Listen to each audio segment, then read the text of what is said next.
2 weeks before my son's wedding, the photographer called me at 2 in the morning, his voice trembling. He whispered, "Sir, you need to come to my studio right now. Come alone. Do not tell your son. What I just found in these engagement photos will ruin everything." My name is Clifton Wright. I am 69 years old, and for my entire life, I believed that sacrificing everything for your children was the ultimate act of love. I built a fortune with my bare hands, but chose to live like a poor retired carpenter just to teach my son the value of hard work. But that night, I learned that my sacrifice only bred a monster. Before I show you how I tore down their world piece by piece, let me know where you are watching from in the comments below. Hit like and subscribe if you believe that disrespecting your parents should come with a heavy price. The phone call woke me from a deep, exhausted sleep. It was Felix, the professional photographer I had personally hired and paid to shoot Cameron and Megan's extravagant engagement party. Felix was a good kid, sharp and incredibly observant. But when I answered the phone, he did not offer his usual cheerful greeting. His voice was a frantic, hushed whisper, as if he were afraid someone was listening through the walls. He told me he was reviewing the high-resolution files from the party and stumbled upon something terrifying. I asked him if something was wrong with the lighting or the poses, but he cut me off immediately. He told me to stop asking questions, grab my keys, and drive to his studio. He made me swear not to wake Cameron or alert anyone from the bridal party. I did not ask any more questions. When a grown man sounds like he has seen a ghost, you do not ask him to describe it over the phone. I threw on my old denim jacket, grabbed my keys, and walked out into the freezing night air. I climbed into my beat-up 1998 Chevy Silverado, the old rusted truck my son was always so deeply ashamed of, and fired up the engine. The drive across town was agonizingly slow. The streets were completely empty, bathed in the sickly yellow glow of the streetlights, but my mind was racing at 100 miles an hour. What could possibly be hidden in those photos? An affair, a secret pregnancy. I prepared my heart for the absolute worst, thinking perhaps Megan, my son's beautiful and sophisticated white fiancée, was hiding another man. I honestly thought I was driving through the dark to protect my son from a broken heart. I had no idea I was actually driving there to witness my own execution. I pulled into the dark alley behind Felix's studio. He was waiting by the back door, shivering in the cold night air, holding a cup of coffee he clearly had not been drinking. He ushered me inside without a single word and locked the heavy deadbolt behind us. The studio was completely dark except for the glaring, harsh blue light of his massive computer monitors. He pointed to the center screen with a shaking finger. It was a beautiful, candid shot of Megan getting ready in the bridal suite during the engagement party. She was smiling at the camera, looking absolutely flawless in her designer dress. I stared at the screen, my eyes burning from the bright light. I told Felix that I did not understand what was wrong with the picture. He did not speak. He just grabbed his mouse and began to zoom in. He zoomed right past Megan's smiling face, past her expensive jewelry, and focused entirely on the large vanity mirror positioned directly behind her. The mirror captured the reflection of the dressing table she was standing in front of. Because it was a top-tier professional camera, it captured details the naked eye would easily miss in the background. Felix applied a visual filter, enhanced the contrast, and sharpened the image of a document lying wide open on that table. The words were mirrored, but Felix flipped the image on his software so I could read it clearly.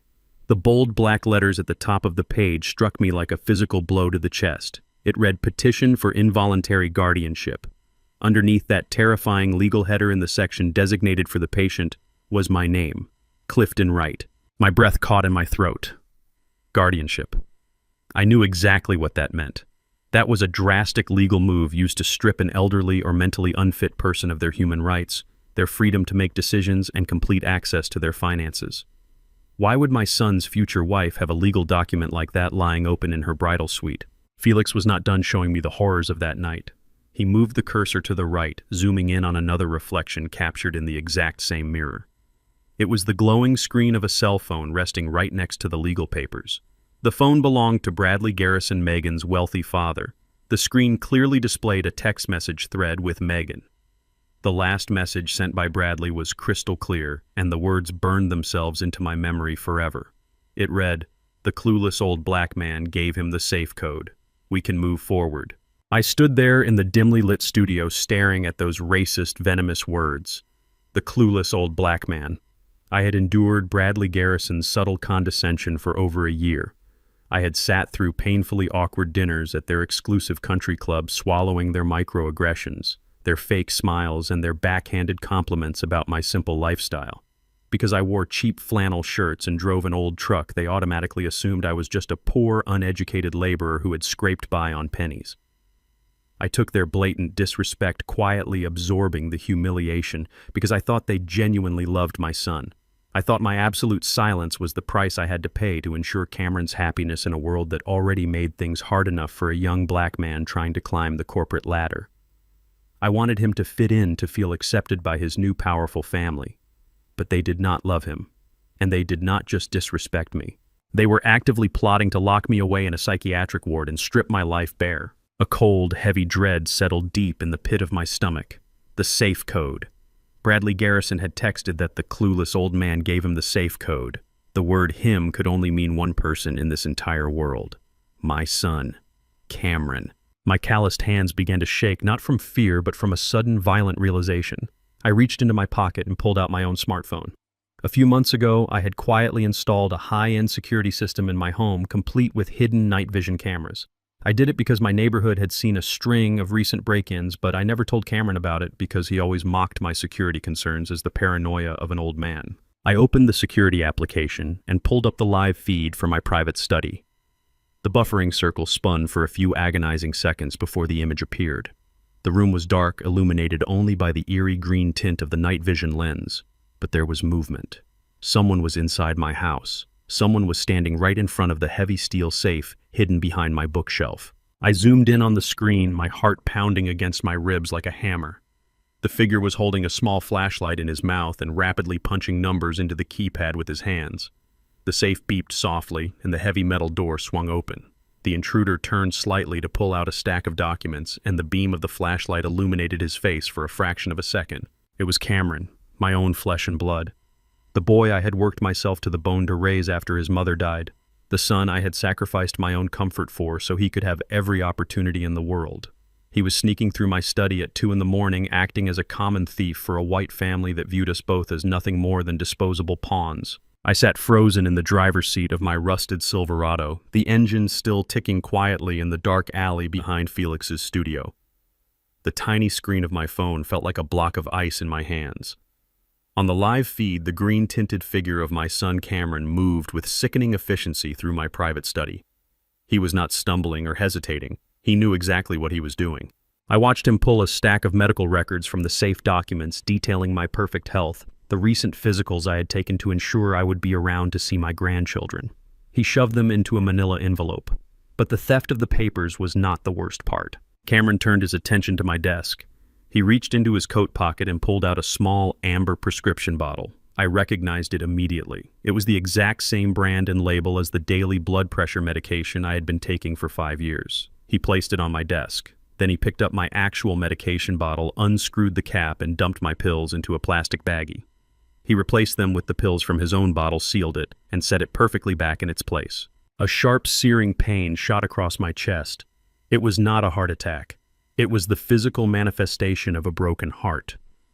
My own son, the boy I had taught to ride a bike, the boy whose scraped knees I had bandaged, was systematically replacing my life-saving medication with something else. Every instinct in my body screamed at me to kick the truck door open, drive home, and drag him out of my house by his collar. I wanted to scream until my throat bled. I wanted to demand why he was doing this to me. But I didn't move. I forced myself to take a slow, agonizing breath. If I confronted him now, I would only have a few stolen documents and a swapped pill bottle. He would lie. He would say he was just organizing my things, that the pills were a mix-up. The Garrisons would hire expensive lawyers and twist the narrative, painting me as a paranoid, aggressive old man attacking his loving son. No, confrontation was the weapon of a fool. Silence was the weapon of a survivor. I watched Cameron close the safe, wipe down the keypad with his sleeve, and slip out of the study. I sat in the truck for another 2 hours waiting for the sun to rise, staring blankly at the dashboard. When the morning light finally crept over the horizon, I drove straight to a private, independent medical laboratory across town. I did not go to my regular doctor. I could not risk anyone tipping off Cameron or the Garrisons. I walked into the sterile white waiting room and paid out of pocket for an expedited chemical analysis. I handed the technician the bottle Cameron had left on my desk. I need to know exactly what is in these pills, I told him, my voice dangerously calm. And I need to know today. I spent the next 6 hours sitting in a nearby diner nursing a single cup of black coffee. I watched the people outside, families walking together, fathers holding their sons' hands, wondering if any of them knew the true faces of the people they loved. At 3 in the afternoon, my phone rang. It was the lead toxicologist from the lab. He asked me if I was in a safe place to talk. I told him I was. "Mr. Wright," he said, his tone dead serious. "The pills in this bottle are not blood pressure medication. They are a highly potent off-label cocktail of heavy sedatives and antipsychotics." I asked him what would happen if a healthy man my age took them every day. "Within 3 days you would experience severe lethargy," he explained. "Within a week you would suffer from acute hallucinations, extreme paranoia, and significant memory loss. To anyone observing you, including a medical professional who didn't know you were being poisoned, it would look exactly like rapid-onset dementia or Alzheimer's disease." I thanked him, hung up the phone, and stared at the cold coffee in my mug. Rapid-onset dementia. That was the missing piece of the puzzle. They needed me to look crazy. They needed me to act like a man who had lost his mind, so when Bradley Garrison filed that petition for involuntary guardianship, a judge would rubber stamp it without a second thought. They were not just trying to steal my money, they were trying to erase my mind. I closed my eyes, and a wave of memories hit me. I remembered the blistering summers of the late 80s. I was working 16-hour shifts on non-union construction sites carrying steel beams until my hands blistered and bled. I swallowed every racist joke, every derogatory slur from the white foreman, biting my tongue so I wouldn't lose my job. Every dollar I made, every drop of sweat I shed went into an envelope labeled Cameron's future. I paid for his elite prep school because I wanted him to walk into rooms I was never allowed in. I bought him tailored suits so he would never feel inferior to the rich white kids. I hid my own exhaustion so he would only see strength. I had given him the world, and in return, he was serving me up on a silver platter to a family that looked at my skin color and saw nothing but a target. I had spent the last year convincing myself that Cameron was just naive. I told myself that the Garrisons were manipulating him, that he was blinded by his love for Megan, and that he didn't realize how malicious her parents truly were. But sitting in that diner holding the lab report on my phone, the final devastating truth clicked into place. Cameron wasn't a victim of the Garrisons. He wasn't being manipulated. He was the mastermind. He was the one who knew the safe code. He was the one who had access to my study. He was the one who knew exactly which pill bottle to swap. The Garrisons were just the muscle, the white, wealthy facade he needed to make the guardianship look legitimate to a judge. My son had sold me out for a seat at their table. A cold, absolute clarity washed over me. I was no longer a grieving father trying to protect his son. I was a man fighting for his life. I left the diner and went to a local pharmacy. I bought a bottle of over-the-counter vitamin C supplements that were exactly the same size, shape, and color as the poison Cameron had left on my desk. When I got home, I carefully emptied the sedatives into the trash and replaced them with the vitamins. That evening, when Cameron came over for our weekly dinner, I put on the greatest performance of my life. I poured him a glass of water, my hands trembling just enough to be noticeable. When he asked me a simple question about a baseball game, I paused, stared blankly at the wall for a few seconds, and gave him a completely unrelated answer. I called him by his uncle's name twice. I watched the satisfaction gleam in his eyes. He thought the pills were working. He thought he was winning. He had no idea that he had just handed a loaded gun to the man who taught him how to shoot. 2 days later, the invitation came for a formal dinner at the Garrison estate. I wore one of my older suits, making sure my tie was intentionally just slightly off-center. When I pulled my rusted truck up their long, winding driveway, I parked right next to Bradley Garrison's brand-new Mercedes. I shuffled up to the massive oak front doors, keeping my steps deliberately slow and hesitant. Patricia Garrison opened the door, draped in expensive silk and radiating fake warmth. She looked at my truck, then at my slightly wrinkled suit, and offered a tight, pitying smile.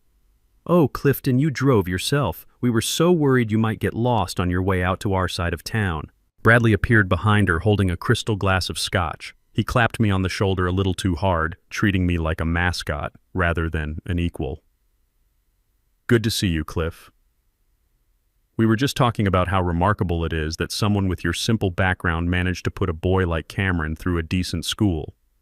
It must have been quite the struggle for your kind to raise a boy who could mingle with our sort of people. Your kind." The racist undertone was not even hidden. It was just wrapped in a thin layer of country club politeness. I simply offered a vacant, confused smile and nodded, letting my eyes dart around their opulent foyer as if I were totally overwhelmed by their wealth. The truth was, I had seen right through their mansion the moment I walked through the door. I had spent decades in construction and commercial real estate. I could spot cheap building materials masked by expensive paint a mile away. The molding was crooked, the marble was synthetic, and the house was a fragile facade. It was a hollow shell built on debt, much like the people living in it. Cameron guided me to the dining room, holding my elbow and treating me like a fragile, senseless child. I played along, perfectly stumbling slightly on the expensive Persian rug and apologizing to the empty air. We sat at a dining table that was far too long for 5 people, set with fine china and polished silverware. The entire meal was a masterclass in psychological manipulation. They served a dry, tasteless roast, but the real main course was their relentless interrogation. Bradley and Patricia kept steering the conversation toward my health, asking highly pointed questions about my memory, my daily routine, and whether I was forgetting to pay my bills. They spoke to me loudly and slowly, over-enunciating their words as if I were deaf and entirely stupid. Cameron sat across from me, playing the role of the deeply concerned son, while Megan poured my water and offered sickeningly sweet, reassuring smiles. As the plates were being cleared for dessert, Megan suddenly stood up and walked over to a heavy mahogany side table. She returned with a sleek leather folder and a silver fountain pen. She knelt beside my chair, resting her perfectly manicured hand on my arm. "Clifton, sweetheart," she cooed, her voice dripping with artificial affection. "Cameron and I have been dealing with so much boring wedding paperwork lately. Our accountant noticed something that could really help Cameron out." She opened the folder and placed a crisp, densely typed legal document directly in front of me.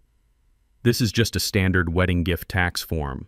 The accountant said that if you sign as the primary family sponsor, it will save Cameron a massive amount of money in capital gains taxes. You know how the government loves to penalize young couples starting out."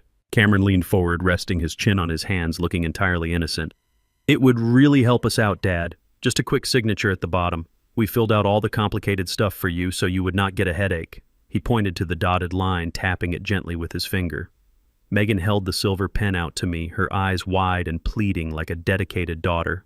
They had timed this trap perfectly. Feed the confused old man, disorient him with loud and overlapping conversation, and slip a dense legal document under his nose right before dessert.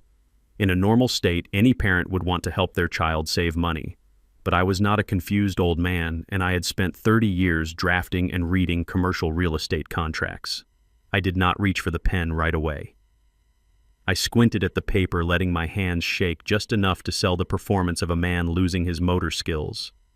I leaned in close, pretending that my eyesight was rapidly failing me. My eyes scanned the dense, tiny print hidden beneath the bold, misleading header. It took me less than 3 seconds to recognize the legal jargon. I saw the terms grantor, grantee, and fee, simple, absolute. This was not a tax form. It was an irrevocable deed of transfer.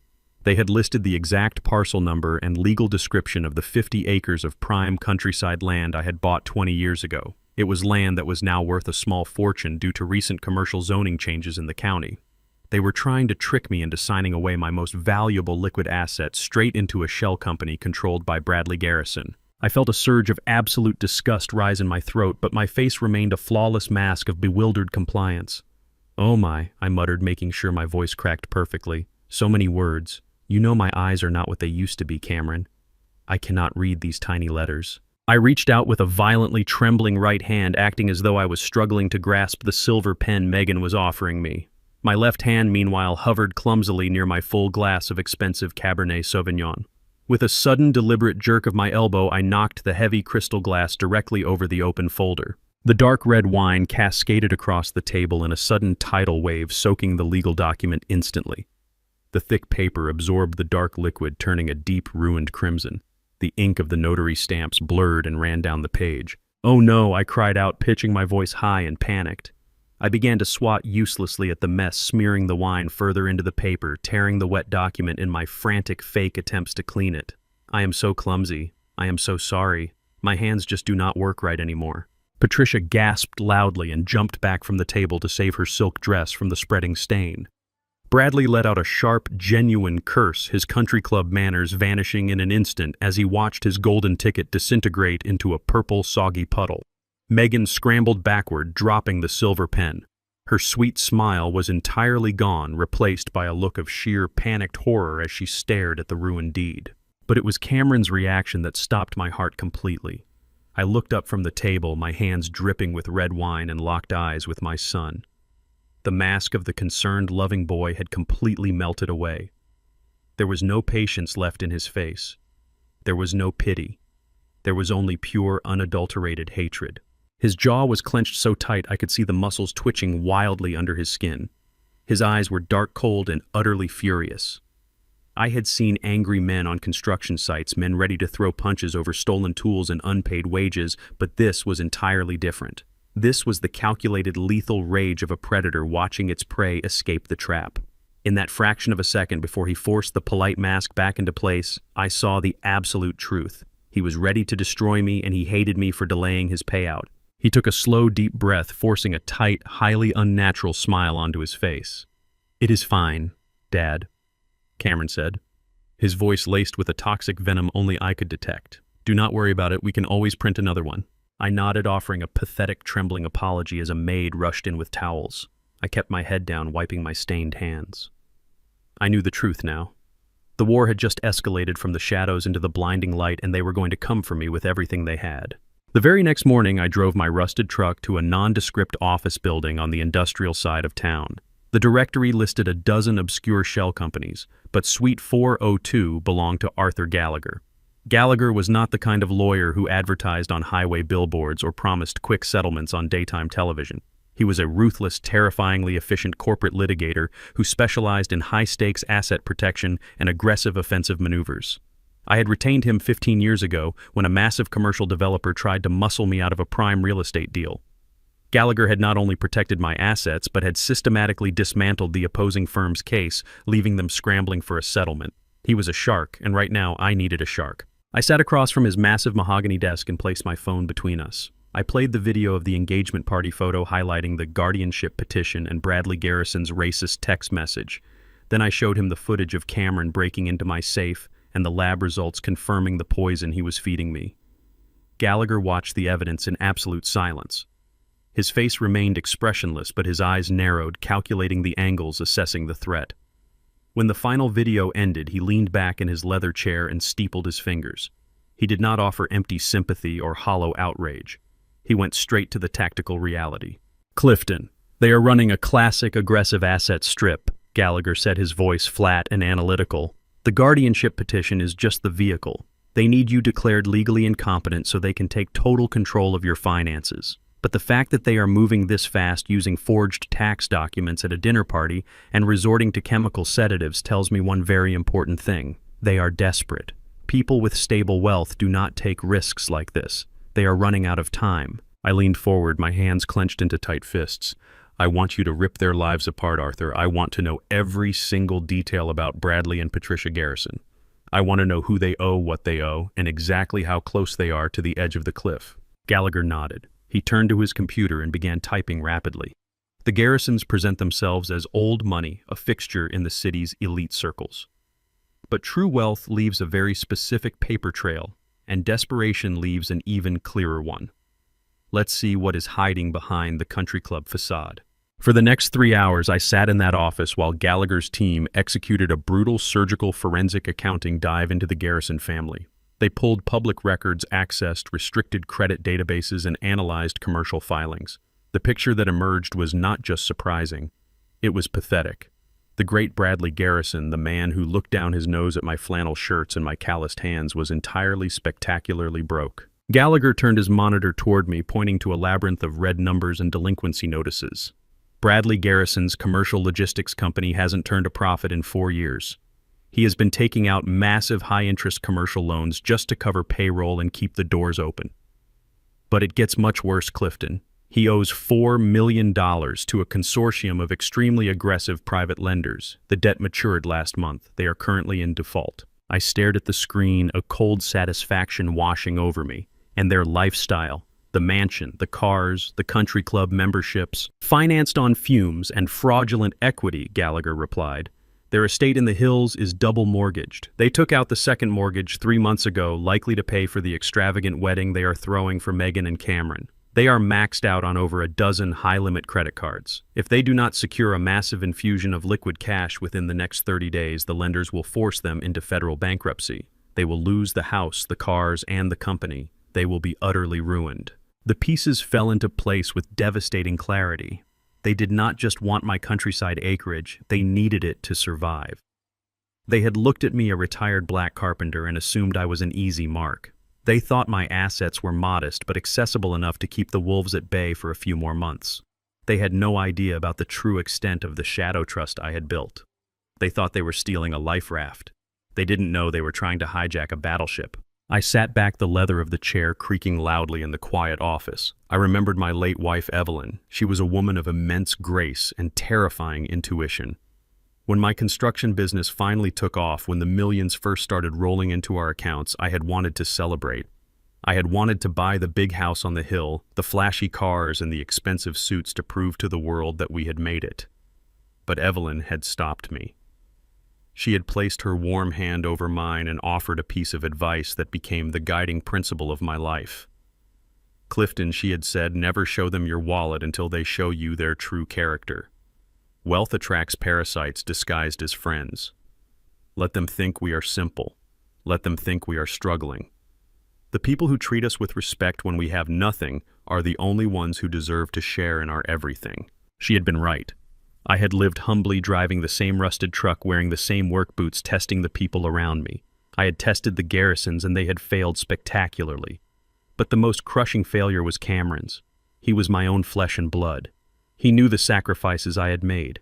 Why was he so willing to throw me to the wolves to save a family of bankrupt racist frauds? Gallagher cleared his throat, pulling my attention back to the present. He was staring at a new document on his screen, his brow furrowed in deep concentration. Clifton, there is one more thing. I had my team pull the recent corporate filings for Garrison Logistics. Bradley filed an executive restructuring notice last week. I asked him what that meant for my son. Gallagher looked at me, a rare flicker of genuine pity in his eyes. Bradley is creating a new executive position. He has officially named Cameron as the incoming Vice President of Operations, effective the day after the wedding. The air in the room grew heavy. A vice president title at a bankrupt, failing company. It was completely worthless. It carried no real power, no actual salary, and no future. It was just a hollow, shiny label. He is trading you for a title, Gallagher said quietly. Cameron is helping them steal your assets to save their company, and in exchange they are giving him a fake seat at their table. He is selling his own father's sanity to buy his way into a white corporate world that is already collapsing. The sheer pathetic tragedy of it struck me hard. Cameron was so blinded by his own insecurities, so desperate for validation from the elite, that he couldn't see he was boarding a sinking ship. He thought he was ascending to the upper class. He had no idea he was just the sacrificial lamb, the useful idiot they were going to blame when the entire fraudulent empire finally crumbled. He had chosen his side. Now he would have to face the consequences of the war he had started.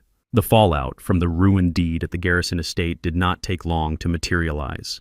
Cameron and Megan were furious about the spilled wine, but they were too calculated to show their anger in public. Instead of confronting me directly, they launched a vicious, silent offensive. 2 days after the dinner, I walked out to my front porch to retrieve the morning newspaper and immediately noticed a shift in the atmosphere. My neighborhood was a tight-knit community where everyone knew everyone. For 30 years, my neighbors had treated me with the respect due to a hard-working, retired builder. But that morning, Mrs. Higgins, a woman who had lived across the street for 2 decades, refused to meet my eyes. When I waved to her, she offered a tight, tragic smile and quickly hurried back inside her house. By the time I took my afternoon walk, the pattern was undeniable. People were whispering behind their hands as I passed. A younger neighbor, a man whose porch I had helped repair last summer, approached me slowly and asked if I knew where I was and if I needed him to walk me home. The sheer condescension in his voice made my blood boil, but I maintained my confused, shuffling persona. I thanked him and politely declined. It did not take a genius to figure out what was happening. Cameron and Megan had been making the rounds. They were going door to door, playing the roles of the deeply devastated son and the supportive future daughter-in-law. They were planting the seeds of my supposed rapid cognitive decline. They told the neighborhood that I was losing my grip on reality, that I was becoming a danger to myself, and that they were making the painful decision to seek professional intervention. They were deliberately turning my community into a jury that had already convicted me of insanity. If Bradley Garrison's petition for involuntary guardianship ever went to a judge, Cameron would have a dozen concerned neighbors ready to testify that I was wandering the streets looking completely lost. They were isolating me, building a bulletproof narrative that I was entirely incapable of managing my own life. The psychological warfare quickly escalated into a financial chokehold. The next morning, I went to the local grocery store to pick up a few basic supplies. I brought a carton of milk and some fresh fruit to the checkout counter. I swiped the joint credit card Cameron and I had opened years ago for simple household expenses. The machine beeped aggressively. The cashier, a young girl who usually chatted with me about the weather, looked at her screen with a frown. She swiped it again and then handed the card back to me with an apologetic look. She said the card had been officially canceled by the primary account holder. I felt a cold wave of realization wash over me. Cameron was systematically cutting off my resources. I left the groceries on the counter, apologizing profusely to the cashier to keep up my helpless old man act, and walked back to my truck. When I arrived home, I immediately picked up the landline in my kitchen to call Arthur Gallagher. I brought the receiver to my ear and heard nothing but dead, empty silence. There was no dial tone. I pulled out my cell phone, a simple plan that Cameron managed under his corporate family account to save me the hassle of paperwork. The screen displayed a harsh notification stating the service had been permanently suspended. Cameron was executing a textbook isolation strategy. By cutting off my credit card and killing my phone lines, he was manufacturing a highly damaging paper trail. In a court of law, he would present these canceled accounts as undeniable proof that I was financially irresponsible. He would argue that I was neglecting my bills, unable to buy my own food, and fundamentally unfit to live alone. He thought he was locking me in a cage, slowly starving me out until I surrendered control of my entire estate. He had no idea that my real wealth was resting untouched in a shadow trust he could never access. Without a working phone, I needed to reach Gallagher immediately. I could not risk driving my truck to his office knowing Cameron might be tracking the vehicle or having someone watch my house. I grabbed my coat and decided to walk to a large commercial shopping plaza about a mile away. There was a small electronics store there where I could purchase an untraceable prepaid burner phone in cash. I kept my head down, shuffling along the sidewalk, playing the part of the broken man they all believed I was. I reached the back lot of the commercial plaza, a secluded area mostly used for delivery trucks and employee parking. As I walked past a row of large dumpsters, a sleek silver luxury car caught my eye. It was parked in the furthest, darkest corner of the lot. I recognized the custom license plate instantly. It was Megan's car, the expensive European convertible Bradley Garrison had leased for her just a few months ago. I stopped in my tracks, pressing my back against the cold brick wall of the nearest building. I peered cautiously around the corner. The driver's side window was rolled down. Megan was sitting in the driver's seat, but she was not alone. A man was leaning into the car through the open window, his hands firmly gripping her face. They were kissing passionately, recklessly, with an intensity that made my stomach turn. I squinted to get a better look at the man. He was tall, dressed in a sharp business suit, and he was undeniably white. He was definitely not my son. I pulled my disconnected cell phone from my pocket. It could not make calls, but the high-resolution camera still worked perfectly. I steadied my hands, resting the device against the brick wall to eliminate any shaking. I zoomed in on the silver convertible and began snapping pictures. I took over a dozen rapid shots. I captured the man's face clearly as he pulled back to speak to her.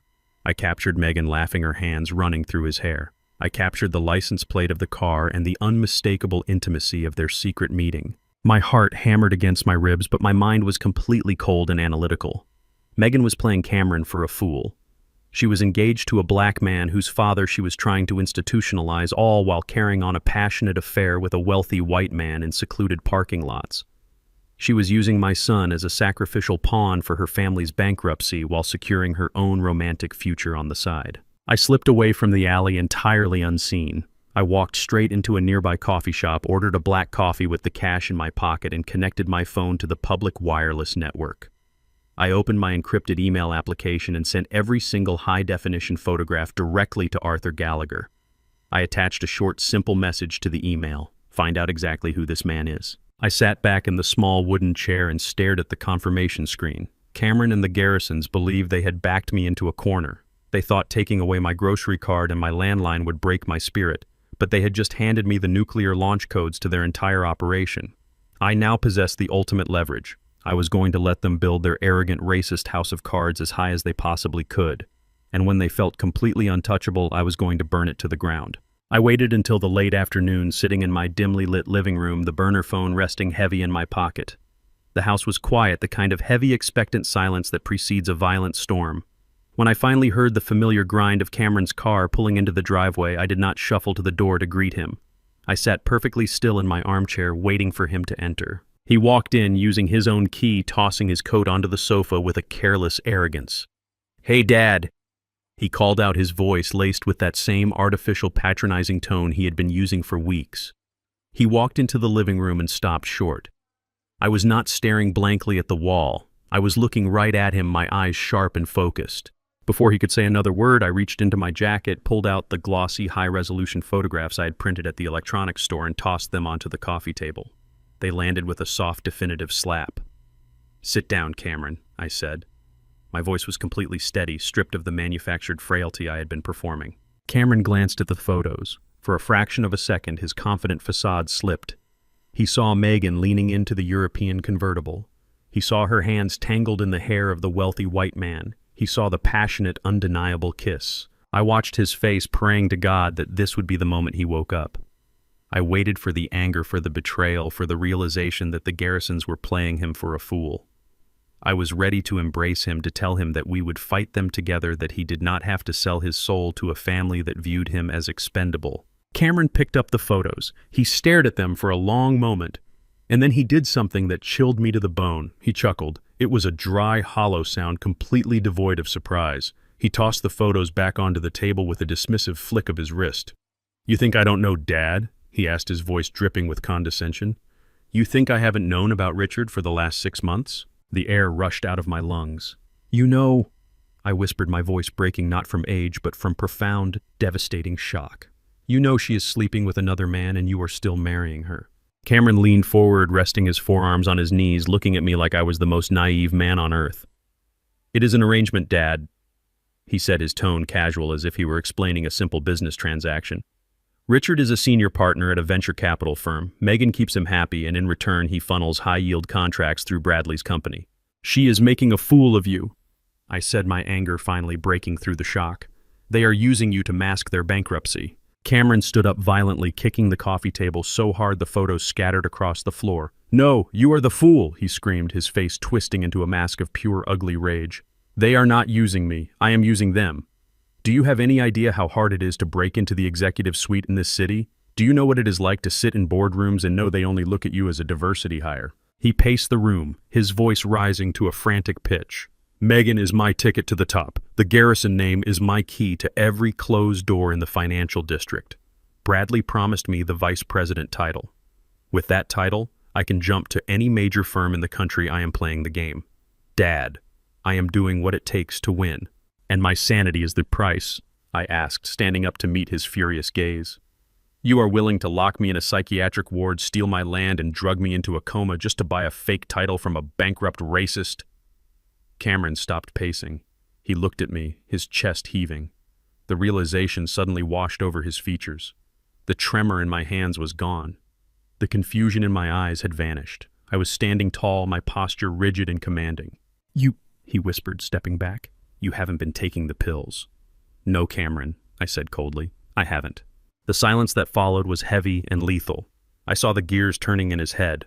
I saw him calculate the risks, weigh the options, and realize that his entire narrative of a helpless, demented father was currently unraveling in front of him. If I walked out of that house, if I went to the police or a lawyer while completely lucid, his entire plan and his lucrative future with the Garrisons would be destroyed. Cameron did not apologize. He did not beg for forgiveness. He moved with sudden, terrifying speed. He lunged past me and slammed the heavy oak front door shut, throwing the deadbolt with a loud metallic crack. He then turned the security key, locking it from the inside, and shoved the key deep into his pocket. "What are you doing, Cameron?" I demanded, standing my ground. "I am protecting my future," he hissed, his eyes wide and manic. He pulled his cell phone from his jacket and rapidly dialed a number. He did not break eye contact with me as he raised the phone to his ear. "Dr. Lehman," Cameron said, his voice instantly dropping into the smooth, rehearsed tone of a panicked, grieving son. "It's Cameron Wright. It's an emergency. My father has become violent. He is experiencing a severe psychotic break. He is delusional and physically threatening me." I stepped forward, but Cameron backed away, holding his hand up like a shield. "Yes, doctor," he continued into the phone. I have locked him in the house for his own safety. Please, we need to enact the 72-hour involuntary psychiatric hold immediately. Send the transport team. I will sign the authorization papers the moment they arrive." He hung up the phone and slipped it back into his pocket. He looked at me, his face completely devoid of any familial warmth. He was no longer looking at his father. He was looking at an obstacle that was about to be forcefully removed. The silence inside my living room was suffocating. Cameron stood by the locked front door, his breathing heavy, his eyes darting frantically between me and the window.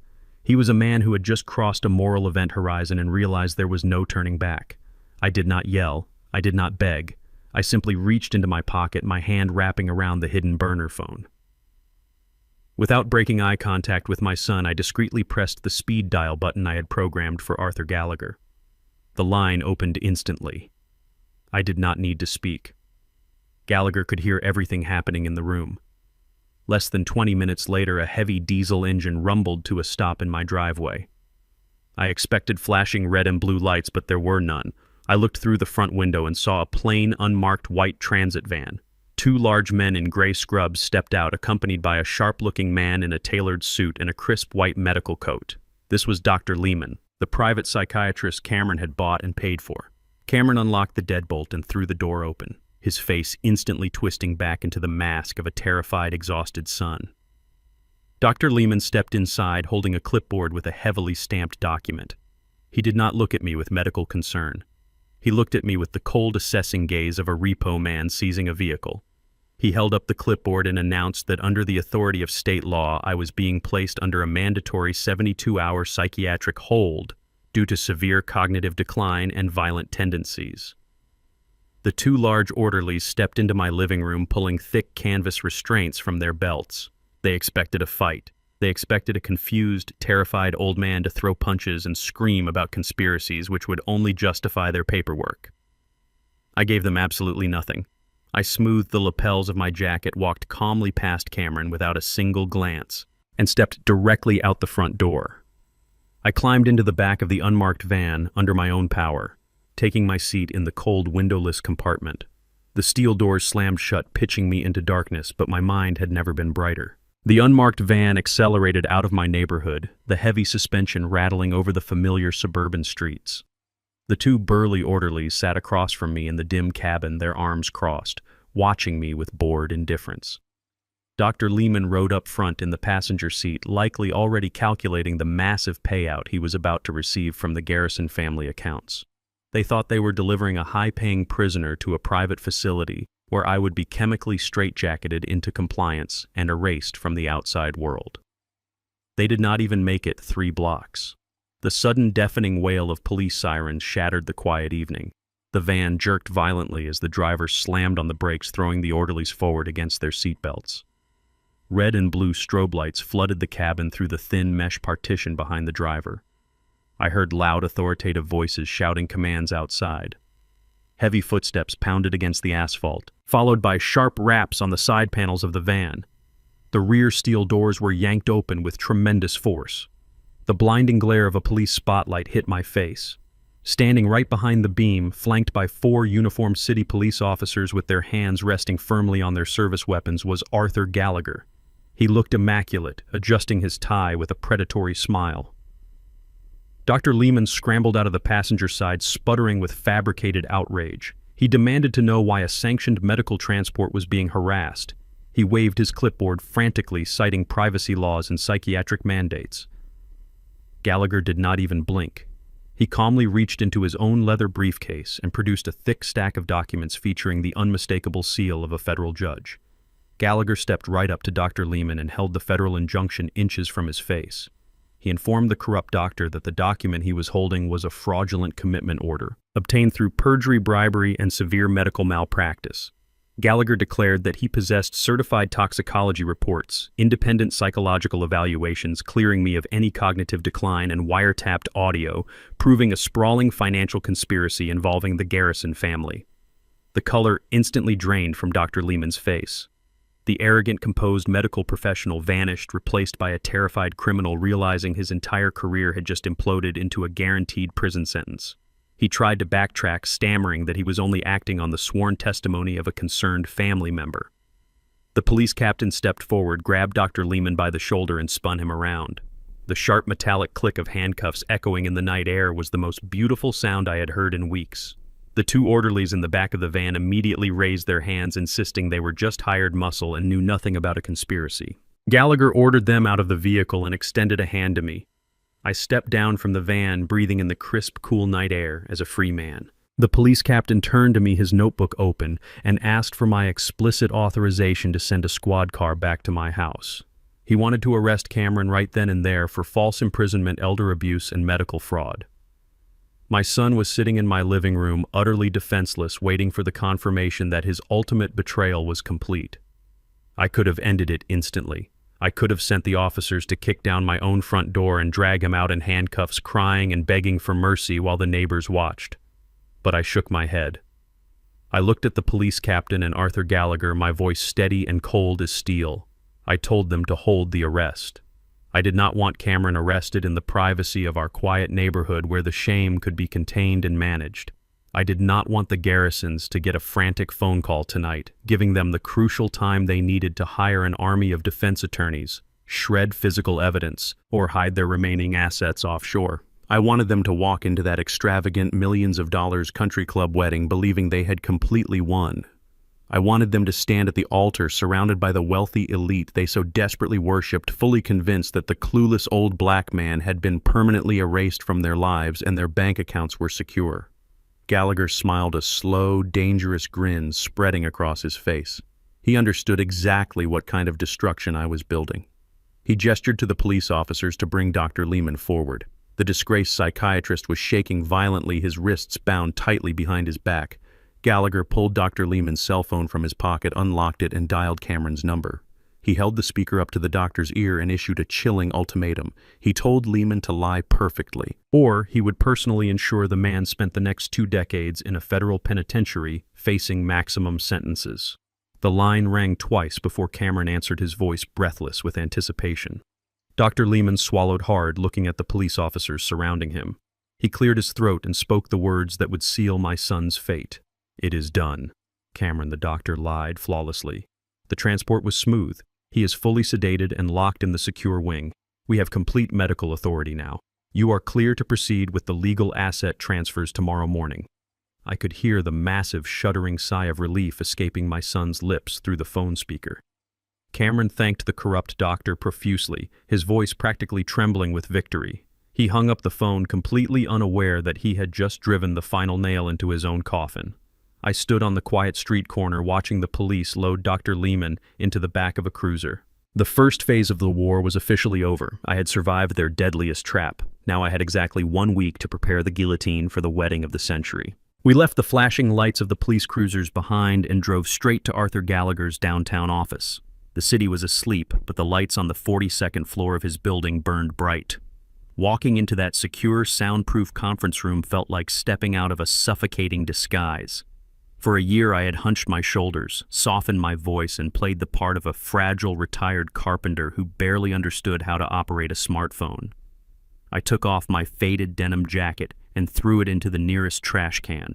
I rolled up the sleeves of my shirt and stood at my full height. The trembling hands were gone. The vacant stare was gone. I was Clifton Wright, the man who had spent 30 years acquiring, developing, and liquidating commercial real estate across 3 state lines. Gallagher poured 2 glasses of neat bourbon and slid a heavy black leather binder across the mahogany desk. It was time to unlock the war chest. When my late wife Evelyn passed away, I had liquidated the vast majority of my commercial holdings and quietly transferred every single dollar into a blind trust. I named it the Evelyn Vanguard Trust. It was completely insulated from my public identity, protected by layers of corporate privacy laws that even the most aggressive auditors struggled to pierce. Cameron knew I had a pension and a modest savings account. He had absolutely no idea that the Shadow Trust currently held $12 million in highly liquid assets. I opened the binder and picked up Gallagher's solid gold fountain pen. I signed my name on the activation documents, legally unsealing the funds and granting Gallagher full authorization to execute hostile financial maneuvers on my behalf. The heavy stroke of the pen across the parchment was the official declaration of war. I was no longer a victim waiting for the legal system to save me.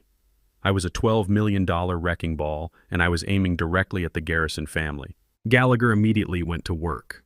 We had already identified the massive bleeding wound in Bradley Garrison's fraudulent empire. Bradley owed $4 million to a consortium of aggressive private lenders. These were not traditional banks with forgiving grace periods. These were ruthless institutional sharks who specialized in high-interest bridge loans, and Bradley was currently in severe default.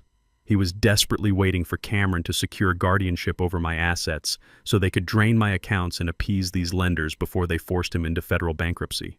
I instructed Gallagher to initiate an immediate debt buyout. Using 3 separate shell companies registered in Delaware, Gallagher began contacting Bradley's creditors.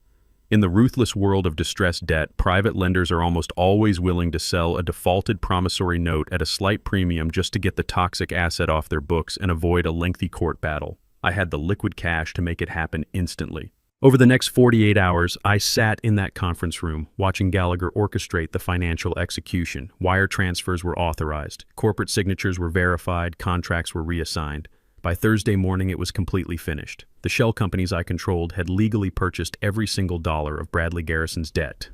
The private lenders walked away with their cash, transferring all legal rights, liens, and collateral claims directly to my trust. Bradley Garrison had no idea that his debt had changed hands. He thought he was still negotiating extensions with faceless corporate entities.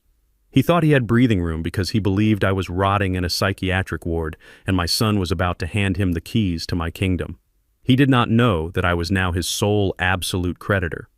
I owned the mortgage on his sprawling fake mansion. I held the titles to his luxury cars.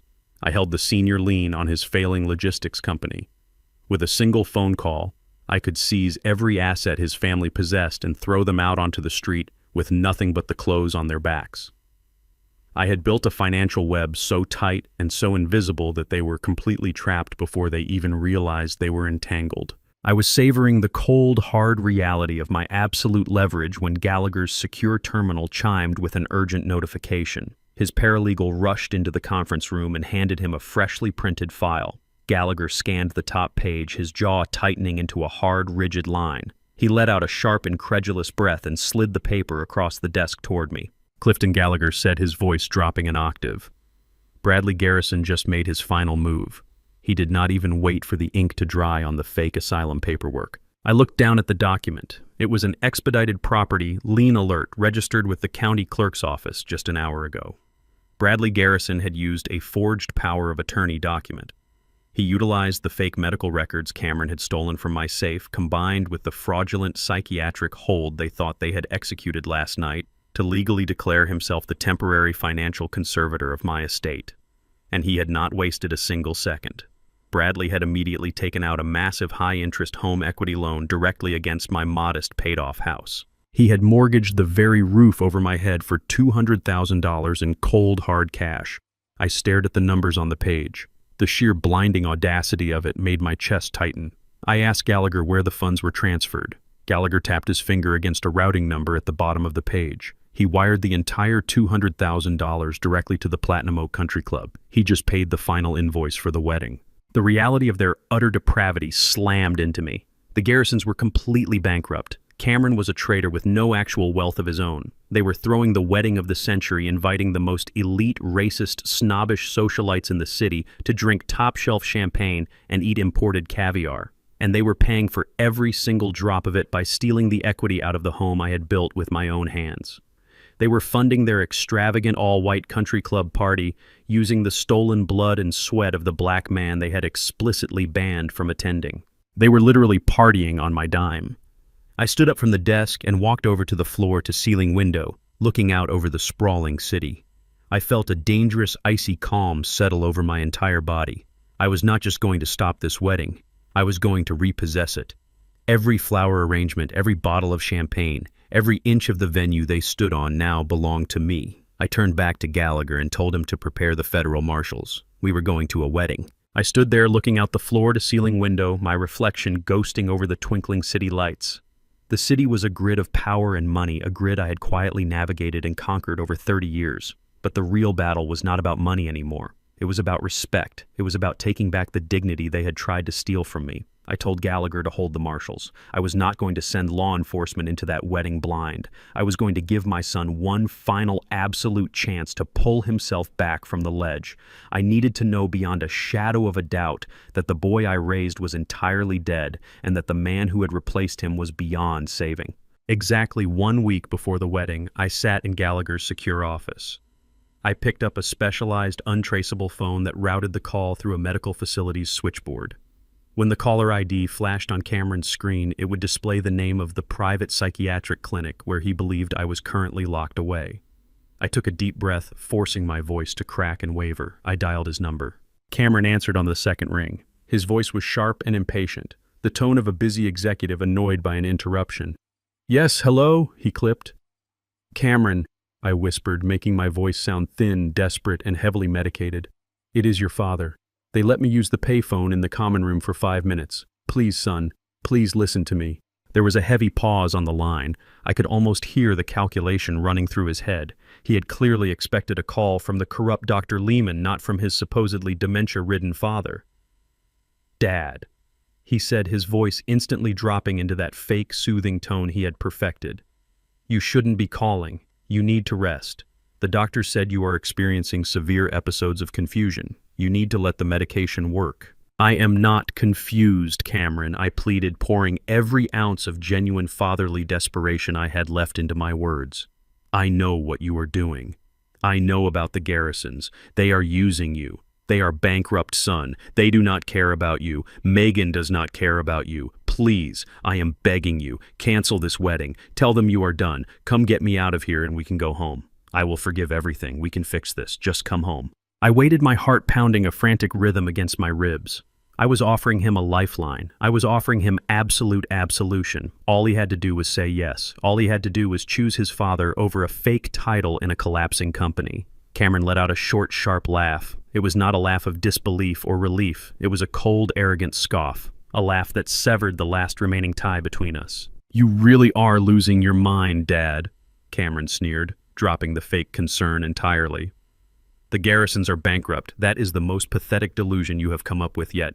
Bradley Garrison is about to make me vice president of operations. We are closing a merger next month that is going to secure my future forever. You are just a paranoid, bitter old man who cannot stand to see his son succeed where he failed." He did not believe me, or worse, he did not care. His ambition was completely blinding him to the reality of the trap he had walked into. "You are throwing your life away," I warned him, dropping the frail act, my voice hardening. "You are building a castle on quicksand. You are the past, Dad." Cameron spat, his voice trembling with a toxic mix of rage and entitlement. "You are a retired carpenter who peaked 20 years ago. You spent your whole life swallowing your pride and bowing your head to people like Bradley Garrison. I am not you. I am taking my seat at the table, and you are not going to ruin this for me. You are going to sit in that clinic, take your pills, and stay out of my way." I took a slow, deep breath. "And what if I don't, Cameron? What if I walk out of this clinic right now and walk straight into your country club wedding?" The silence on the line was lethal. When Cameron spoke again, his voice was pure ice. "If you somehow manage to convince a nurse to unlock those doors, and if you dare show your face at my wedding and embarrass me in front of my new family, I will not just have you removed. I will have the country club security pin you to the floor, and I will personally instruct the police to arrest you for criminal trespassing. I will make sure the judge sees the police report, and I will make sure you never leave a locked ward for the rest of your natural life. Do not test me, old man." He hung up. The line went dead. I sat in Gallagher's office, staring at the silent phone in my hand. The last sliver of hope I had harbored for my son had just been entirely extinguished. I placed the phone on the desk and looked up at Gallagher, who had been listening to the entire exchange on speakerphone. Gallagher did not say a word. He just gave a curt, acknowledging nod. The execution was authorized. But Cameron was not finished driving the knife in. 3 days later, a package arrived at my actual home address. I had been staying at a secure hotel, but Gallagher's team was actively monitoring my property. A courier dropped off a large, unmarked cardboard box on my front porch. A private investigator retrieved it and brought it directly to me. I opened the box in the sterile hotel room. Inside, folded carelessly, was a cheap, poorly stitched black suit. The fabric was stiff and shiny, the kind of terrible synthetic blend you would buy off the rack at a discount warehouse. It was at least 2 sizes too large.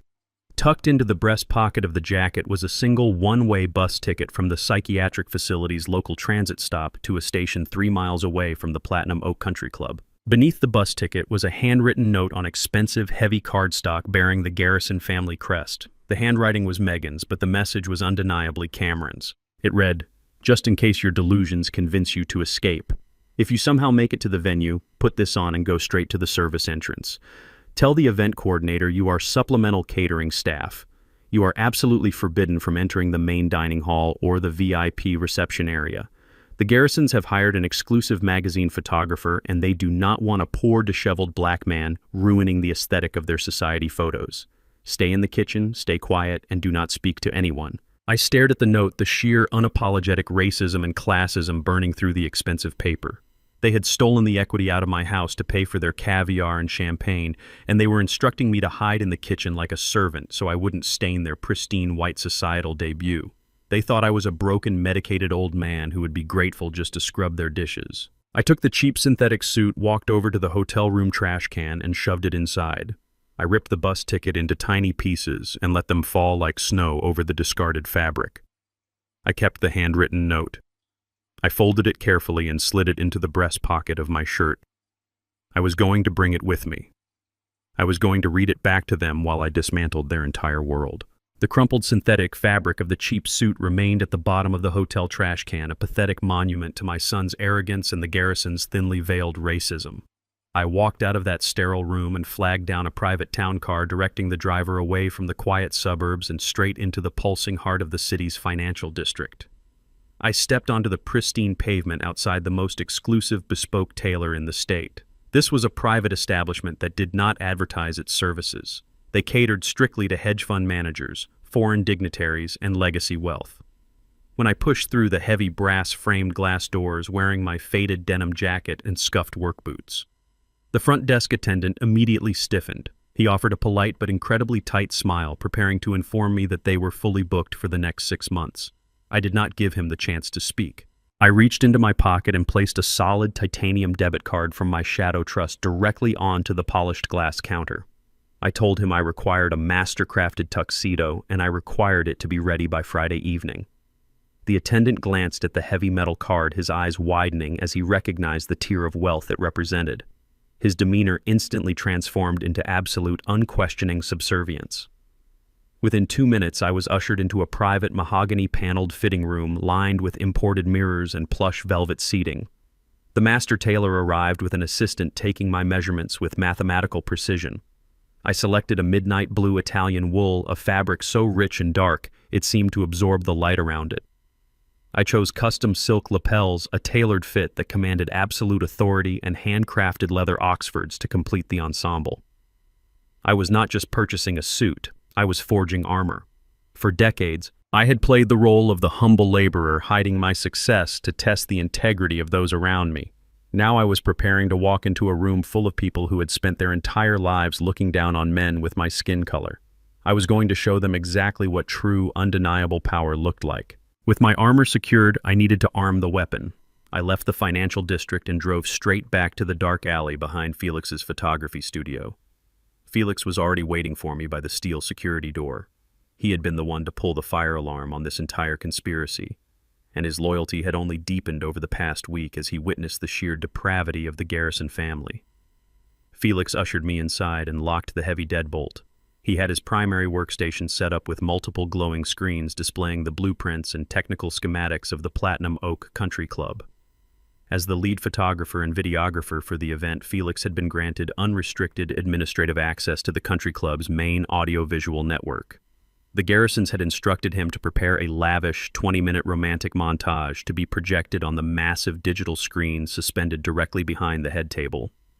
Felix logged into the club's server remotely, his fingers flying across the illuminated keyboard. He pulled up the cue list for the evening reception. He told me that Patricia Garrison had been harassing him for days, demanding the slideshow be queued up to play the exact second Cameron and Megan finished their highly choreographed first dance. I reached into my coat and handed Felix an encrypted flash drive provided by Arthur Gallagher. The drive contained 3 specific, highly explosive files: First, the official federally stamped document proving Bradley Garrison owed $4 million in delinquent debt, completely exposing their impending bankruptcy. Second, the certified real estate deed proving that my shadow trust now officially owned the actual land beneath the Platinum Oak Country Club. And finally, the high-definition video I had taken in the parking lot showing Megan passionately kissing her wealthy white lover. Felix systematically replaced the files in the romantic montage folder, linking the high-resolution evidence directly to the primary projector cues. We did not need to break into the control room on the day of the wedding. Felix had hard-coded the system to trigger the files automatically from his wireless camera remote. When the time came, he would press a single button on his rig, and the giant screens would bypass the country club's control booth entirely. The entire elite guest list would be forced to watch the absolute destruction of the Garrison family empire in stunning, undeniable high definition. I left Felix's studio feeling the cold, precise machinery of my plan locking into place, but I still needed to finalize the legal execution. I arrived at Arthur Gallagher's office just as the sun began to set. The skyline outside his towering window was painted in shades of violent orange and dark purple. Gallagher was standing by his desk holding a freshly printed document with an expression of pure predatory satisfaction. He told me his cybersecurity team had successfully intercepted a highly classified email chain between Bradley Garrison and a notorious offshore defense attorney. Gallagher handed me the printout. I scanned the dense legal text, and the sheer malice of their ultimate plan made the blood run freezing cold in my veins. Bradley Garrison was not just giving Cameron a fake vice president title to stroke his fragile ego.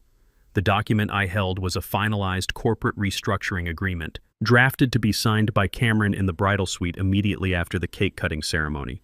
The Garrisons were planning to officially transfer the entire executive liability of their failing logistics company directly into Cameron's name. According to the intercepted emails the very next morning, Bradley intended to declare federal bankruptcy. By legally installing Cameron as the head of the newly restructured shell entity, all the toxic debt, the fraudulent bank loans, and the massive federal tax evasion penalties would instantly shift onto my son's shoulders. The Garrisons were planning to siphon their last remaining liquid cash into an untraceable offshore account, leaving Cameron holding the bag for a multi-million-dollar federal crime. Bradley and Patricia would escape the legal fallout completely clean, while Cameron would be indicted by the federal government and face up to 20 years in a maximum security prison. They were not just using him to steal his father's money. They were using his signature as their ultimate get-out-of-jail-free card. My son had sold his soul, abandoned his family, and sacrificed his father to buy a seat at a table where the main course was his own absolute destruction. He believed he was marrying into the upper echelon of society, but they were actually preparing to serve him to the federal authorities on a silver platter. I placed the intercepted email back on Gallagher's polished desk. The trap was perfectly set. The guillotine was raised. And tomorrow, I was going to let the blade fall. I stepped out of the hotel lobby into the crisp afternoon air. A sleek, midnight black Maybach was idling at the curb arranged specifically by Arthur Gallagher. I did not have the cheap bus ticket Cameron had mailed me. I did not have the synthetic, ill-fitting suit he intended as my uniform of humiliation. I was wearing the master-crafted midnight blue tuxedo from the bespoke tailor. The Italian wool draped perfectly over my shoulders. The silk lapels caught the afternoon sun, and the handcrafted leather Oxfords clicked solidly against the pavement. For decades, I had buried my success under layers of sawdust and flannel. I had shrunk myself down so my son could feel tall. I had absorbed the condescension of men like Bradley Garrison playing the role of the uneducated laborer, all to protect Cameron from the harsh realities of the world.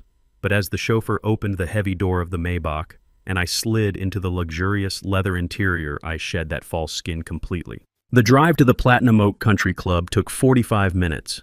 We passed through the massive wrought iron gates of the estate, rolling up the pristine, tree-lined driveway. The club was an imposing fortress of white marble manicured lawns and aggressive exclusivity. It was a place designed to keep people who looked like me out unless we were carrying trays of champagne or wearing a service uniform.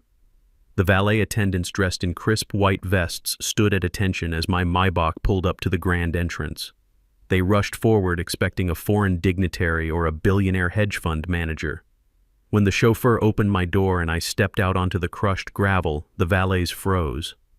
They looked at my skin color, then at the sheer, undeniable wealth radiating from my tailored suit and the vehicle behind me. They did not know whether to ask for my keys or bow their heads. I did not give them a second glance. I adjusted my silk cuffs, took a deep, steadying breath, and began my walk toward the main hall. The entrance to the grand ballroom was guarded by two stern event coordinators holding thick clipboards. According to the handwritten note Cameron had sent me, I was supposed to navigate around the back of the building, find the service entrance near the dumpsters, and beg the kitchen staff for a stool in the corner. I ignored the service path entirely. I walked straight up the wide marble steps toward the main double doors. One of the coordinators, a tall woman with a tight bun, stepped into my path, her eyes scanning my face with a flash of panicked recognition. She had clearly been briefed by the garrisons to look out for a disheveled, confused old black man who might try to crash the event. But the man standing in front of her looked like a titan of industry. Her brain short-circuited, unable to reconcile the warning she received with the imposing figure in front of her. I did not slow my pace. I walked right past her, brushing her shoulder, and pushed the heavy mahogany doors open. The ceremony space was breathtaking, a sprawling indoor glass conservatory dripping with thousands of white orchids, crystal chandeliers, and rows of velvet chairs. The room was packed with the city's elite, a sea of wealthy, connected, predominantly white guests, chatting softly as string music played in the background. I stepped onto the thick white carpet of the center aisle. I did not creep along the side walls. I walked dead center, my posture rigid, my chin held high. I employed the heavy measured stride of a master carpenter inspecting a newly framed house, claiming absolute ownership of the space around me. The murmurs began almost instantly. Heads turned, whispers rippled through the pews like a sudden breeze over dry grass. They were wondering who the imposing, impeccably dressed black man was, and why he commanded the room with such effortless authority. I walked past the back rows. I walked past the middle sections reserved for distant relatives and corporate colleagues. I did not stop until I reached the very front row. The VIP section on the left was strictly reserved for the bride's immediate family and their most powerful aristocratic allies. Several seats were still empty, marked with embossed velvet ribbons. I stepped into the row, turned around, and sat down dead center in the most prominent seat available. I crossed my legs, rested my hands on my knees, and stared straight ahead at the flower-covered altar. The whispering in the conservatory suddenly swelled into a buzzing, frantic hive of confusion and suppressed outrage. Patricia Garrison was standing near the front of the room, holding a glass of sparkling water and mingling with a group of wealthy socialites. She turned her head at the sudden shift in the room's energy. Her eyes swept over the front row and locked onto me. I watched the blood completely drain from her face. Her fake practiced smile vanished instantly, replaced by an expression of pure, unadulterated horror. She recognized my face, but her mind could not comprehend the reality of my presence. I was supposed to be heavily medicated and locked inside a psychiatric facility. I was supposed to be wearing synthetic rags. Instead, I was sitting in her VIP section, radiating a level of wealth and power that made her own husband look like a cheap salesman. Her hands began to shake so violently that the sparkling water sloshed over the rim of her glass, staining her expensive silk dress. Megan, standing near a side corridor waiting for her grand entrance, caught her mother's panic. The bride peered around the floral archway. When she saw me sitting there, her eyes widened in sheer panic. She immediately assumed I had escaped the asylum and was having a severe psychotic break. She aggressively flagged down two burly country club security guards stationed near the exit, pointing a manicured finger directly at me, demanding they physically remove the crazy old man before he ruined her perfect societal debut. But before the guards could even take a step toward my row, a side door near the altar flew open. Cameron stormed into the conservatory. He had been waiting with the groomsmen, likely alerted by the sudden commotion. He marched out expecting to see a drunken guest or a catering mistake. Then his eyes found me. He stopped dead in his tracks. He looked at my master-crafted midnight blue tuxedo. He looked at my calm, entirely lucid expression. The narrative of the frail, demented father completely shattered in his mind. He realized instantly that I had not escaped a psychiatric ward. He realized I had never taken a single one of those poison pills. I had played him. The shock on his face rapidly contorted into absolute terrifying rage. His perfect wedding, his ticket to the corporate elite, his carefully constructed lie was imploding right in front of the people he worshipped most. Cameron's face turned a violent shade of crimson. He abandoned his spot at the altar, shook shoved past a startled groomsman and stormed directly down the white-carpeted aisle toward me, his fists clenched at his sides, ready to tear me out of that chair by force. Cameron marched down the white carpet, his fists balled so tightly his knuckles turned a sickly shade of white. The entire room held its breath. The soft string quartet faltered, playing a few discordant notes before the musicians lowered their instruments completely. Two massive country club security guards, summoned by Megan's frantic gesturing, flanked Cameron as he reached my row. They stood like stone statues, their hands hovering near their radios, waiting for the order to physically drag me out of the sanctuary. Cameron stopped inches from my face. The sheer panic in his eyes battled with an overwhelming, toxic arrogance. He leaned down, placing both hands on the arms of my velvet chair, invading my personal space to deliver a threat meant only for my ears. He hissed through clenched teeth, his breath hot and ragged. "Get out of here right now, you crazy old man. If you do not stand up and walk out that back door this exact second, I will have these men throw you to the pavement and I will call the police to have you arrested for criminal trespassing. You are going to ruin my life." I did not flinch. I did not shift my weight or lower my gaze. I looked up at the son I had sacrificed my entire life for, and I felt absolutely nothing. No pity, no sorrow, only the cold, calculating precision of a man who held all the cards. I adjusted my custom silk cuffs and spoke in a voice loud enough for the first 3 rows of elite guests to hear. "I am not trespassing, Cameron. I am attending a wedding that is being paid for with money stolen directly from the equity of my home." The security guards shifted uncomfortably, glancing at each other. They were used to dealing with belligerent drunks or paparazzi, not impeccably dressed men making severe financial accusations. Cameron's face turned a violent shade of purple. He turned to the guards and barked an order. "He is having a severe psychotic episode. He is a danger to himself and others. Grab him by the arms and remove him from the premises immediately." The guards stepped forward, reaching out to grab the shoulders of my bespoke tuxedo. I did not resist, but I did not stand. I simply kept my eyes locked on the heavy mahogany doors at the back of the conservatory. Before the guards could lay a single finger on my jacket, the massive double doors at the far end of the hall burst open with a deafening crash. The heavy wood slammed against the marble walls, echoing like a gunshot through the silent, terrified room. Every head in the conservatory snapped backward. Stepping through the threshold was Arthur Gallagher. He looked like a predator stepping into a cage full of frightened livestock.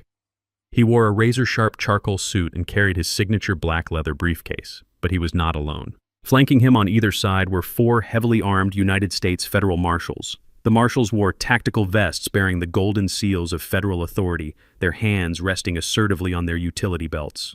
The sheer presence of federal law enforcement entering a pristine, all-white society wedding sent a shockwave of pure panic through the elite crowd. Guests gasped and pulled their pearl necklaces. Men in expensive suits instinctively stepped back, creating a wide, clear path down the center aisle. Gallagher marched down the white carpet with absolute, undeniable authority. The country club manager, a frantic man in a tight suit, sprinted out from a side corridor, waving his hands wildly. He tried to intercept Gallagher, sputtering about private property and exclusive memberships. Gallagher did not even break his stride. He reached into his briefcase without looking down, extracted a thick, legally bound document, and shoved it directly into the manager's chest. The manager stumbled back, clutching the papers. Gallagher's voice boomed across the silent conservatory, bouncing off the glass ceiling. "That is a federal freeze asset mandate issued and signed by a United States District Court judge exactly 1 hour ago. As of this moment, every financial transaction, every line of credit, and every operational budget tied to Bradley Garrison and his associated shell companies is legally frozen under federal investigation for massive corporate fraud." The manager looked at the document, his eyes widening in sheer terror as he realized the magnitude of the legal hammer that had just dropped on his venue. Gallagher pointed a commanding finger at the 2 security guards who were still hovering over me. He ordered them to step away from his client, immediately citing that any physical contact would result in a federal assault charge.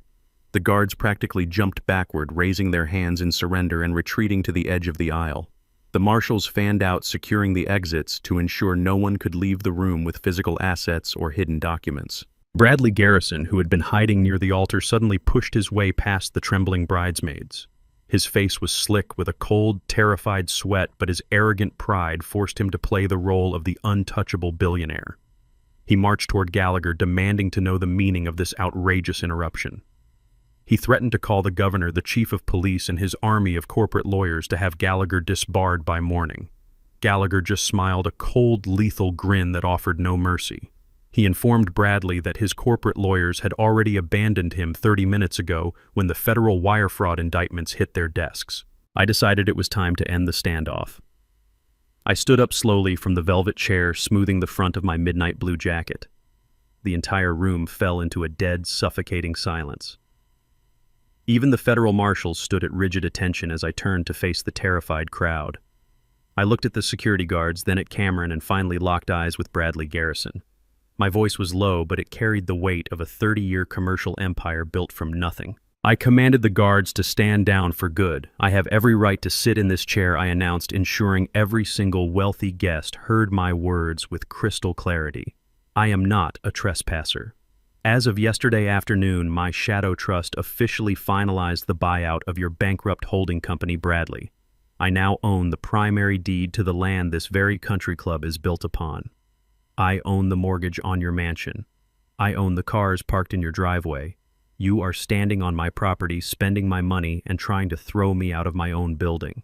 The collective gasp from the elite attendees was audible. Socialites whispered frantically to their husbands. The illusion of the Garrison family wealth evaporated instantly into the cold air of the conservatory.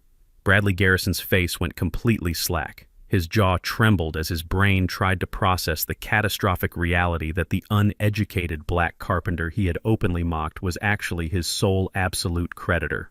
But Bradley was a narcissist who had survived on lies for decades. He could not accept a public defeat of this magnitude. He spun around, his eyes wild and desperate, and grabbed the officiant's microphone from the floral podium. The microphone shrieked with a loud burst of feedback. Bradley forced a booming, hysterical laugh that echoed awkwardly through the glass room. He gripped the microphone stand, his knuckles white, and tried to spin the ultimate lie to save his reputation.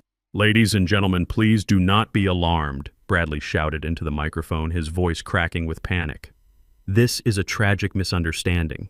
This poor, confused man is my future son-in-law's father. He is suffering from a severe documented case of rapid-onset dementia. He does not own anything.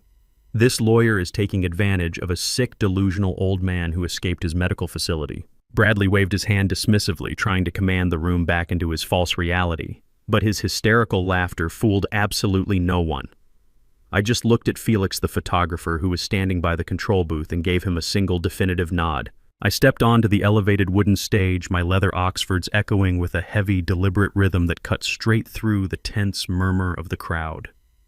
Bradley Garrison tried to pull the microphone away, clutching the metal stand with sweaty, desperate hands. I did not engage in a physical tug of war. I simply placed my hand firmly over his wrist and applied a cold, unyielding pressure. Bradley looked into my eyes and saw a man who had spent 3 decades hauling steel beams and breaking concrete. His soft, manicured hands stood no chance. He released the microphone, stepping backward, his chest heaving with sheer panic. I tapped the microphone once. The sharp, percussive sound echoed through the sprawling glass conservatory, commanding absolute silence from the hundreds of elite guests. I looked directly at Felix, who was stationed at the audio-visual control booth at the far end of the room. Felix gave me a tight, professional nod.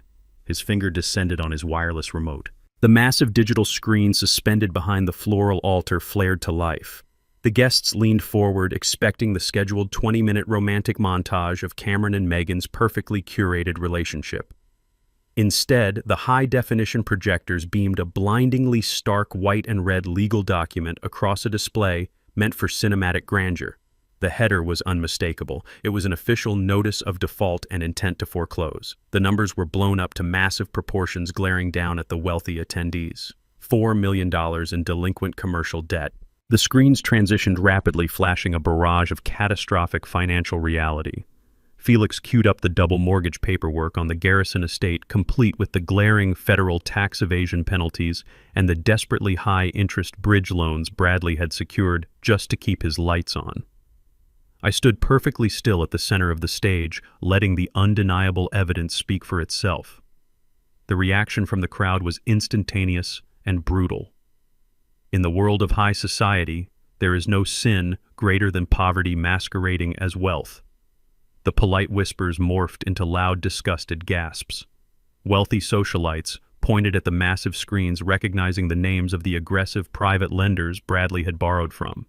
Corporate executives who had been shaking Bradley's hand just 10 minutes ago physically backed away from him, treating the man like he was carrying a highly contagious disease.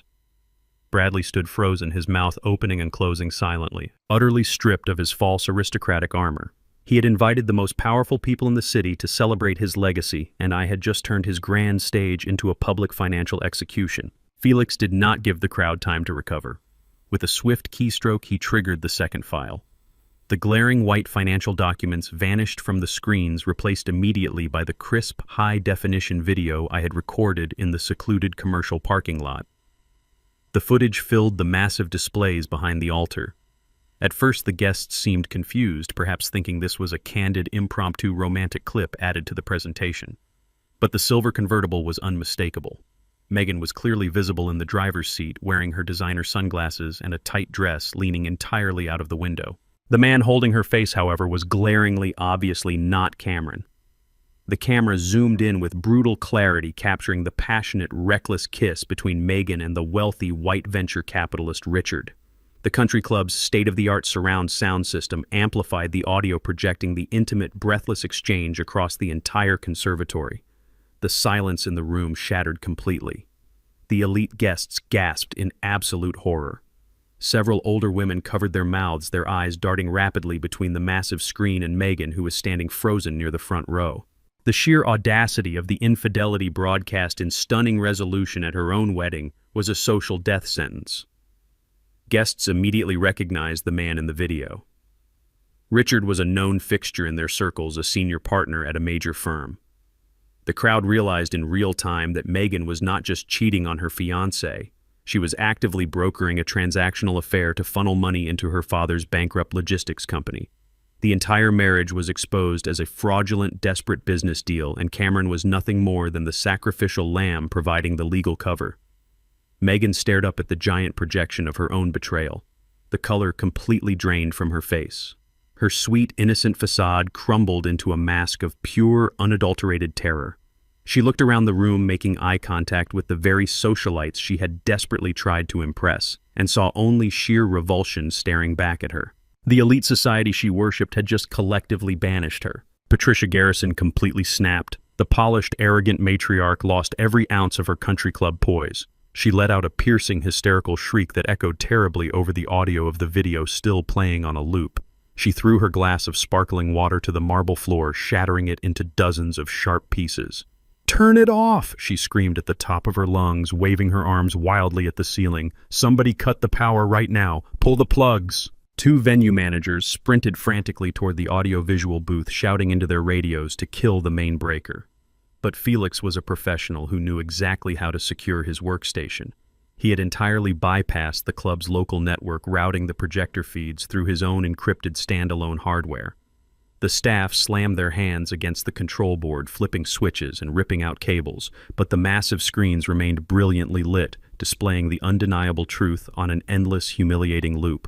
Megan collapsed onto her knees right in the middle of the white-carpeted aisle. She buried her face in her hands and began sobbing violently. She crawled forward, reaching out with manicured hands to grab the fabric of Cameron's tailored tuxedo pants.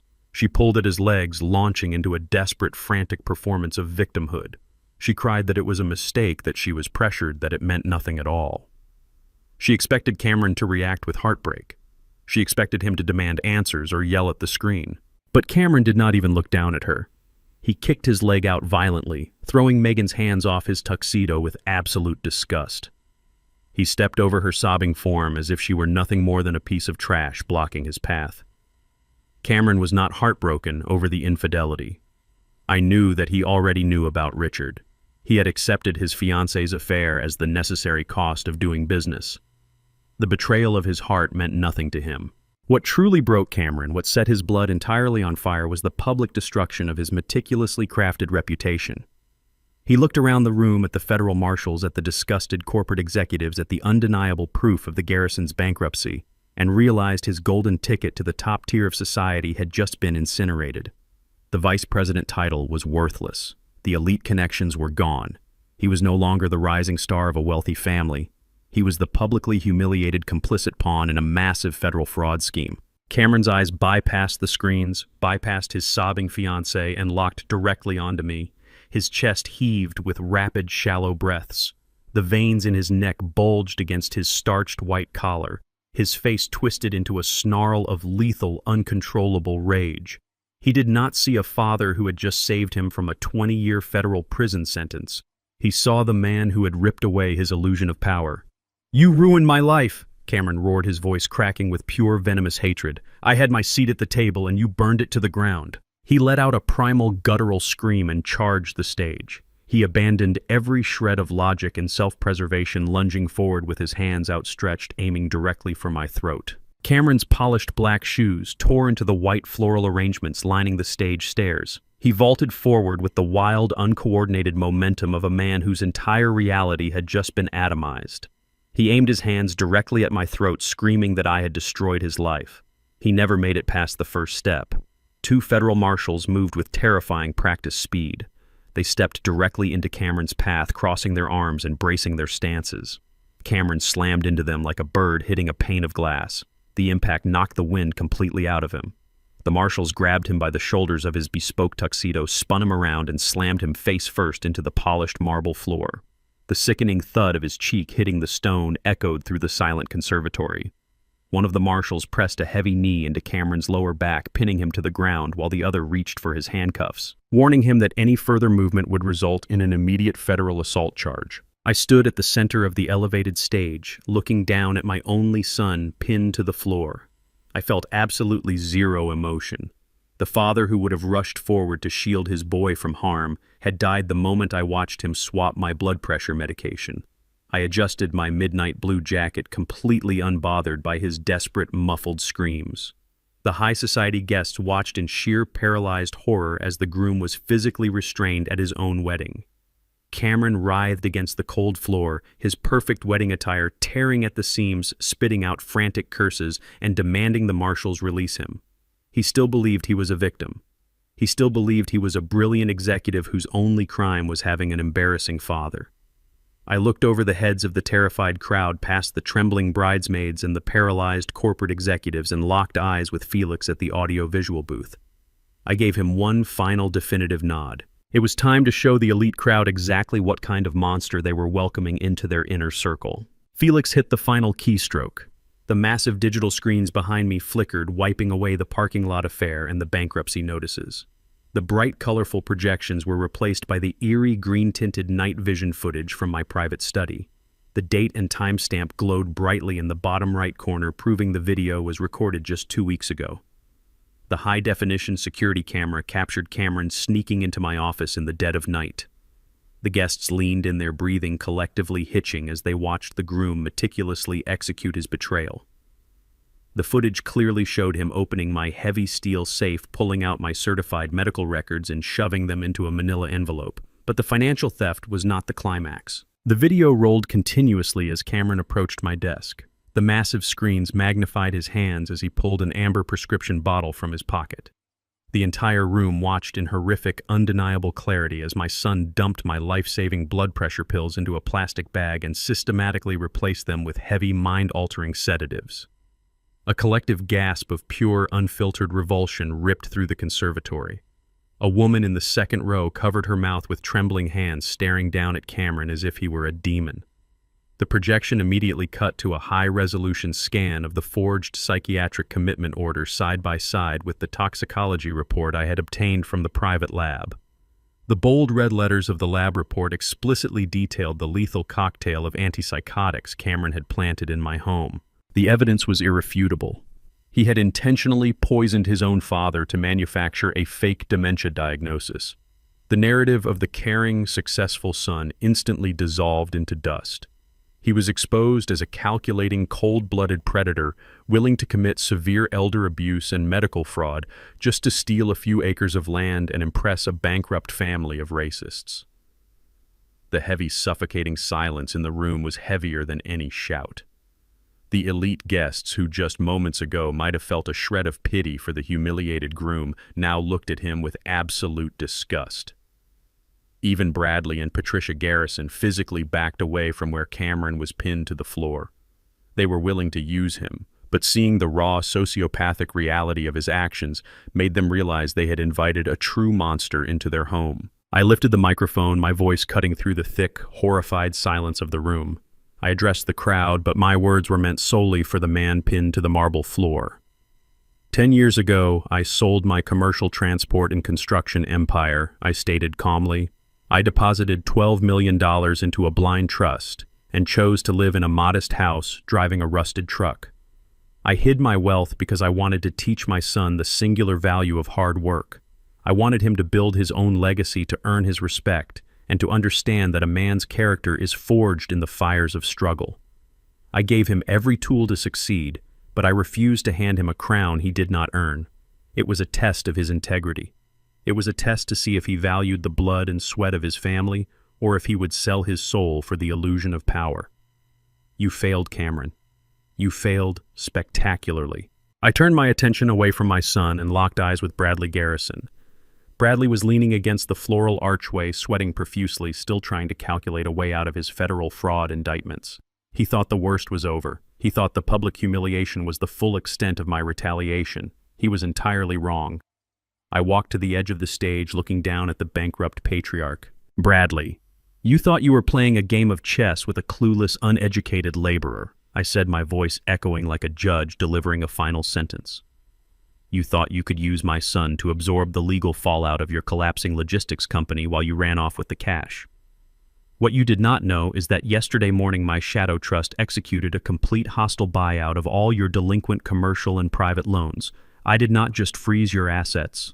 I bought your debt, every single penny. I now hold the senior lien on your logistics company. I hold the primary mortgage on your double-financed mansion. I own the titles to the luxury cars sitting in your driveway. As of this exact second, you and your family are entirely homeless, and I am formally executing my right to seize every asset you possess. The silence inside the glass conservatory was absolute and suffocating.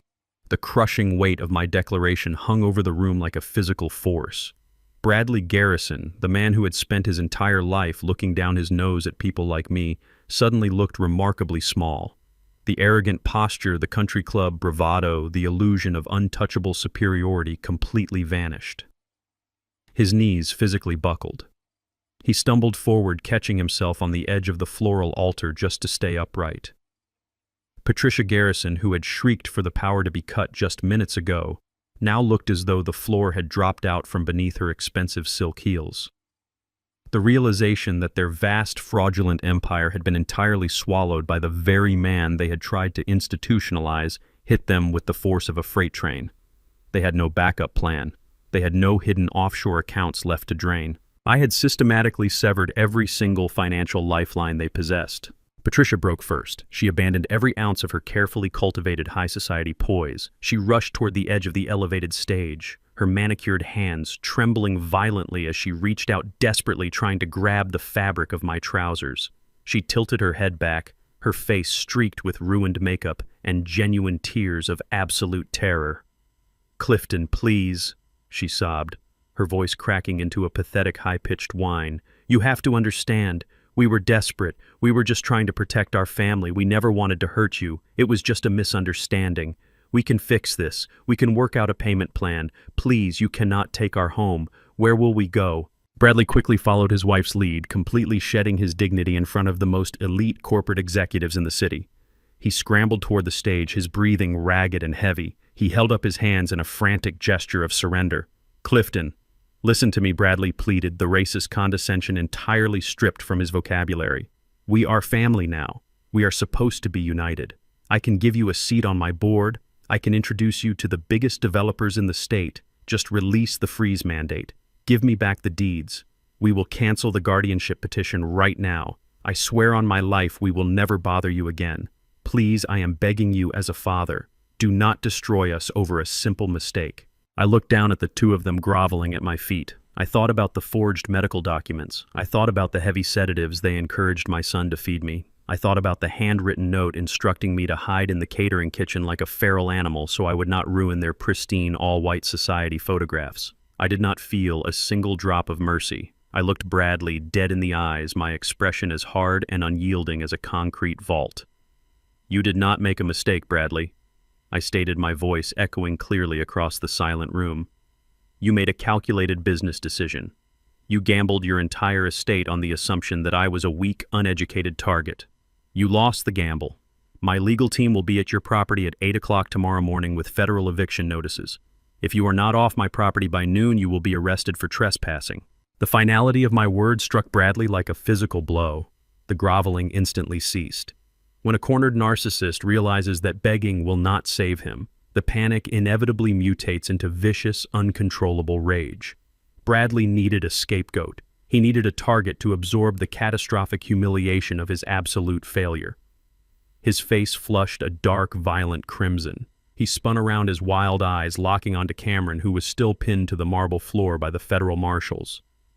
Bradley stormed down the steps of the altar, kicking a massive arrangement of white orchids out of his way. "The wedding is off!" Bradley roared, his voice tearing through the conservatory like a chainsaw.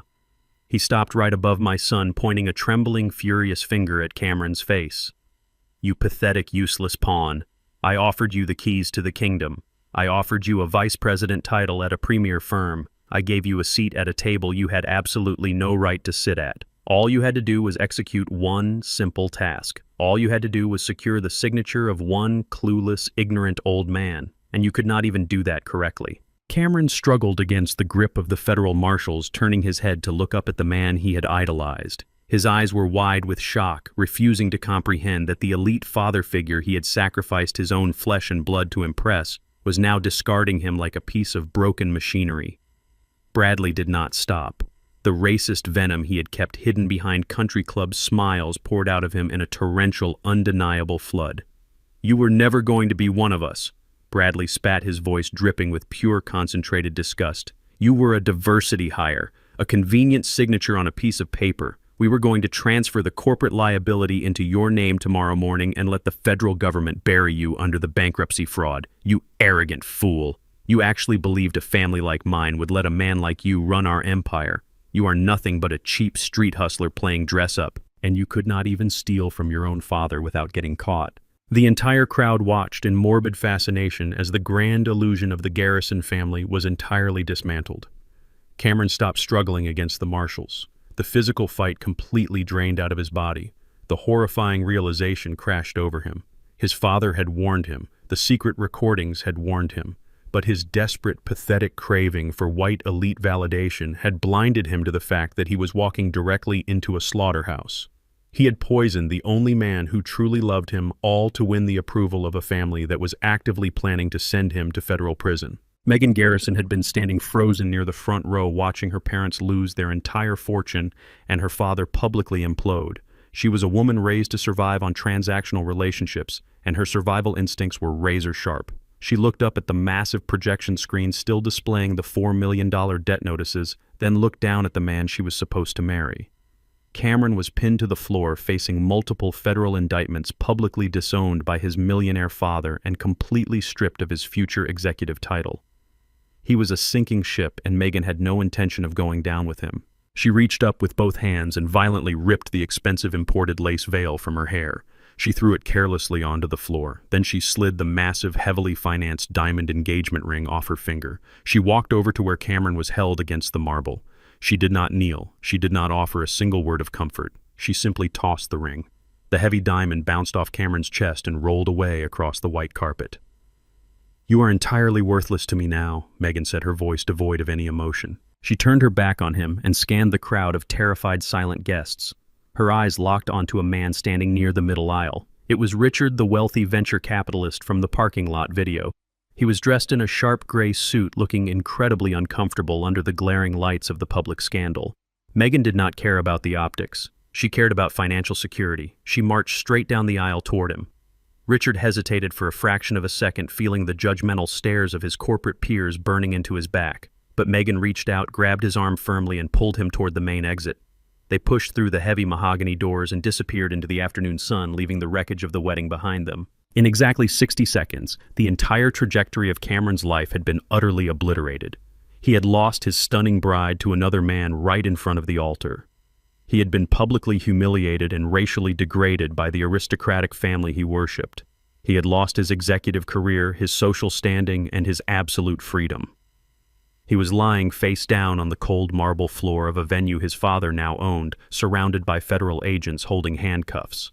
The elite world he had sold his soul to enter had chewed him up, spit him out, and walked away without a second glance. The mass exodus of the city's financial and social elite was swift, silent, and entirely devoid of dignity. The very people who had spent the last 2 hours sipping imported champagne and exchanging hollow pleasantries now scrambled toward the heavy mahogany exit doors like rats fleeing a sinking ship. They did not stop to offer their condolences to Bradley or Patricia Garrison. They did not cast a single glance of sympathy toward the groom pinned to the floor. In their world, proximity to bankruptcy and federal fraud was a highly contagious disease, and no one wanted to be caught in the quarantine zone. The hurried shuffling of expensive leather shoes and the frantic rustling of silk dresses echoed through the massive glass conservatory. Within minutes, the sprawling, opulent room was transformed into a desolate wasteland.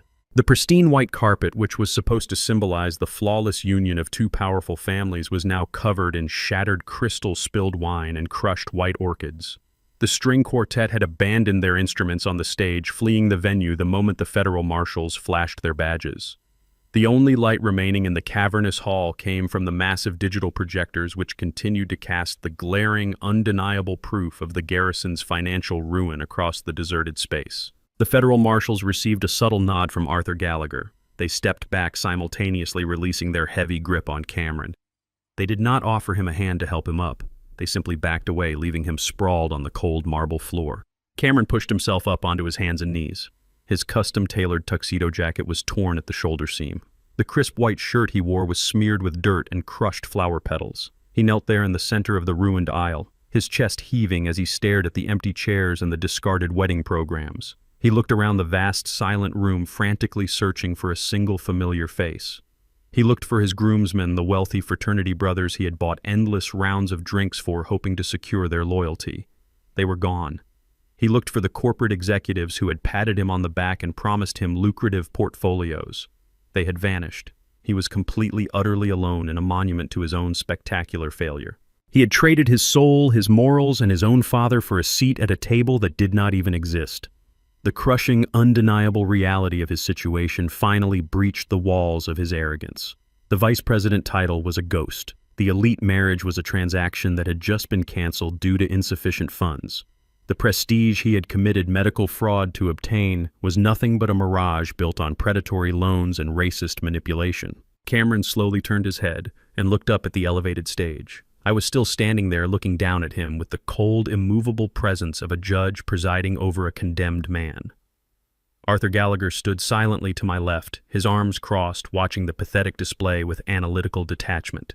Cameron realized in that exact moment that the only person left in the entire world who possessed the power to save him from federal prison was the very man he had tried to destroy. Stripped of his country club arrogance, stripped of his corporate pride, and completely stripped of his dignity, Cameron broke. He let out a loud, ragged sob that echoed pitifully through the empty conservatory. He crawled forward on his hands and knees, dragging his ruined tuxedo across the white carpet, scrambling up the wooden steps of the stage. He threw his arms around my legs, burying his face against the fabric of my midnight blue trousers. He gripped me with the frantic, terrifying strength of a drowning man clinging to a piece of driftwood. "Dad, please!" Cameron wailed, his voice completely shattered by panic and genuine terror. "Please, you have to listen to me. You have to understand why I did it. I was so scared. I was so desperate. The pressure they put on me was unbearable." He looked up at me, his face slick with sweat and tears, his eyes wide and begging. "You do not know what it is like out there, Dad. You do not know what it takes to survive in their world. I was drowning. They look at us and they see nothing. They see cheap labor. They see diversity quotas. Bradley told me I would never be anything more than a mid-level manager unless I proved I was willing to play by their rules. He told me the only way to earn their respect was to show them I could be just as ruthless as they were." Cameron tightened his grip on my legs, shaking violently. "They manipulated me, Dad. Patricia and Bradley, they got into my head. They told me you were going to waste your money. They convinced me that securing the guardianship was the only way to protect our family legacy. They told me it was a necessary sacrifice to build a dynasty. I just wanted to be powerful. I just wanted to make sure nobody could ever look down on me again the way those foremen used to look down on you." His excuses poured out of him in a desperate, toxic flood. He was trying to weaponize my own history of racial struggle to justify his sociopathic betrayal. He was trying to convince me that poisoning my blood pressure medication and locking me in a psychiatric ward was somehow an act of twisted, misguided filial duty. "Please, Dad." "I am so sorry," Cameron begged, pressing his forehead against my knees. "I will do whatever you want. I will cancel the corporate contracts. I will testify against Bradley in federal court. I will tell the judge everything they forced me to do. Just call off the lawyers. Just drop the charges. Give me a second chance. I swear on my life I will be the son you always wanted. I will work for you. I will build your trust. Just do not let them send me to prison. Do not let them take my life away." I stood perfectly still, letting his frantic sobbing echo through the cavernous, empty hall. I looked down at the man gripping my legs, and a profound, agonizing wave of grief washed over me. I did not grieve for the man begging at my feet. I grieved for the little boy who used to sit on my shoulders and point at the stars. I grieved for the teenager I had proudly watched walk across the high school graduation stage. I grieved for the thousands of hours I had spent breaking my back in the freezing rain and the blistering heat pouring my blood into a foundation that had ultimately produced a coward. Cameron believed his tears could wash away his crimes. He believed that the unbreakable, unconditional bond of a father's love would force me to shield him from the consequences of his own actions. He thought my heart would soften the moment he admitted he was scared. He had severely miscalculated. I slowly reached down. Cameron stopped crying for a fraction of a second, letting out a small, trembling gasp of hope. He thought I was reaching down to pull him up into an embrace. He thought I was offering him salvation. I placed my hand under his chin. My grip was not violent, but it was firm, carrying the unyielding strength of a man who had spent a lifetime building structures meant to last for centuries. I gently lifted his head, forcing him to break his pathetic gaze away from the floor and look directly into my eyes. Cameron stared up at me, his eyes wide and searching desperately, hunting for a flicker of paternal warmth, a sign of forgiveness, or a shred of mercy. He found absolutely nothing. My eyes were completely dead. They were the eyes of a stranger looking at a common criminal.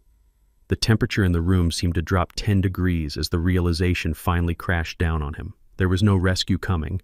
The father he had known was gone forever, and the man holding his chin was about to deliver the final blow. I stood motionless on the stage, the heavy silence of the ruined conservatory amplifying the sound of Cameron's ragged breathing. He was still gripping my trousers, his knuckles white, his tear-streaked face tilted up toward mine.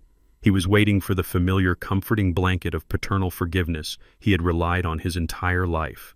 He was waiting for the man who had always fixed his mistakes to fix this one final catastrophic failure. I reached down, firmly gripping his shoulders, and pulled him up until he was forced to stand on his own 2 feet. His expensive tuxedo was wrinkled and stained, his meticulously styled hair disheveled. He looked pathetic. "You think this is about the money, Cameron?" I asked, my voice cutting through the quiet room like a serrated blade. "You think I am standing here watching you humiliate yourself because you tried to steal $12 million from a trust fund?" Cameron swallowed hard, confusion warring with the terror in his eyes. "Dad, I swear I didn't mean to—" "Stop talking," I commanded, the absolute authority in my tone, silencing him instantly. I spent 30 years breaking my back on construction sites, swallowing the vile, racist insults of men exactly like Bradley Garrison. I ate their dirt so you could eat at their tables. I built a fortune and hid it, not to keep it from you, but to protect you from the very arrogance that has now destroyed your life. I took a slow, deliberate step closer to him, forcing him to hold my cold, unyielding gaze. "I am not angry that you wanted my wealth, Cameron. I am cutting you off because you were willing to destroy my mind and steal my dignity just to buy the approval of people who look at you like dirt. You swapped my medication with poison. You planned to lock me inside a psychiatric ward surrounded by strangers, my brain clouded by heavy sedatives, while you spent my life's work buying champagne for a family that actively despises your skin color. You traded my sanity for a worthless title in a bankrupt company. You did not just try to rob me. You tried to erase me." Cameron's face crumpled. He let out a low, agonizing sob, finally grasping the sheer, terrifying magnitude of his betrayal. He realized that his carefully constructed excuses, societal pressure, his desperation to fit in the manipulative influence of the Garrisons, meant absolutely nothing to the man he had tried to institutionalize. He had crossed a line that could never be uncrossed. "I have no son." I stated the finality of the words, sealing his doom. I turned away from him, my back rigid, and walked toward Arthur Gallagher, who was standing quietly near the edge of the stage, his black leather briefcase resting in his hands. Gallagher did not offer a sympathetic smile or a reassuring nod. He was a professional, executing a lethal legal strategy. I reached into the breast pocket of my midnight blue tuxedo and pulled out a crisp folded document. It was not a speech or a sentimental letter. It was a formal legal authorization. I handed the document to Gallagher. "Execute it," I ordered, my voice steady and resolute. Gallagher unfolded the paper, his eyes scanning the dense legal text. The document was a sworn, notarized affidavit explicitly authorizing Gallagher and his firm to press full aggressive criminal charges against Cameron Wright. We were not pursuing a quiet civil settlement. We were initiating a massive, highly publicized criminal prosecution for severe medical fraud, the forgery of legal and psychiatric documents, and felony elder abuse. Cameron watched the exchange, his eyes widening in sheer panic as he realized the true extent of my retaliation. "Dad, no," he pleaded, his voice cracking into a high-pitched whine. "Please don't do this. I'll go to prison. They'll destroy me." "You destroyed yourself, Cameron," I replied, not even bothering to look at him. "You built the cage. I am simply locking the door." Gallagher tucked the authorization into his briefcase and gave a sharp, definitive nod to the two federal marshals standing near the aisle. The marshals moved with terrifying efficiency. They stepped forward, their heavy boots thudding against the marble floor, and grabbed Cameron by his arms. They did not offer him the dignity of a quiet escort. They twisted his arms behind his back, the sharp metallic snap of the handcuffs echoing loudly through the ruined conservatory. Cameron struggled weakly against the restraints, tears streaming down his face as the marshals forced him to march down the white-carpeted aisle. He was being dragged out of his own extravagant wedding wearing a ruined tuxedo, his reputation annihilated, his future entirely erased. The few remaining catering staff and country club employees watched in stunned silence as the groom was hauled away in chains. While Cameron was being escorted out the main doors, a secondary wave of devastation was sweeping through the country club lobby. Bradley and Patricia Garrison had attempted to quietly slip out of the venue, hoping to escape the crushing reality of their bankruptcy and hide in their double-mortgaged mansion. They did not make it past the coat check. 4 heavily armed federal agents working in coordination with Gallagher's legal team intercepted the Garrisons right in the middle of the opulent foyer. Bradley tried to puff out his chest, attempting to invoke his rapidly evaporating elite status, but the agents were entirely unimpressed. One of the agents stepped forward and slapped a thick stack of federal documents directly onto Bradley's chest. "Bradley Garrison," the agent stated, his voice booming across the lobby, "you are being served with an immediate federal eviction notice effective as of this morning. Your primary residence, your commercial assets, and all associated vehicles have been officially seized by your senior creditor." Patricia let out a shrill, hysterical scream, clutching her expensive pearls as the reality of their absolute destitution finally set in. They were not going home to a mansion. They were not going back to their country club lifestyle. They were being thrown out onto the street, entirely stripped of the fraudulent wealth they had used to manipulate and abuse the people around them. The elite society they had worshipped had witnessed their destruction, and the black man they had so openly despised now owned every single piece of their shattered empire. Exactly 1 year has passed since the heavy mahogany doors of the Platinum Oak Country Club swung shut on the darkest chapter of my life. Time has a funny way of shifting the landscape when the truth is finally dragged out into the blinding light. The majestic double-financed estate that Bradley and Patricia Garrison once used to look down on the rest of the world was immediately seized and liquidated by my shadow trust. Today, the former titans of the city logistics industry live in a cramped 2-bedroom apartment on the industrial side of town, right next to the roaring interstate. Bradley, who once sneered at my calloused hands, now spends his days working the register at a discount hardware store. His aristocratic pride has been entirely crushed under the weight of minimum wage shifts and irate customers. Patricia took a job folding synthetic fabrics at a strip mall clothing retailer.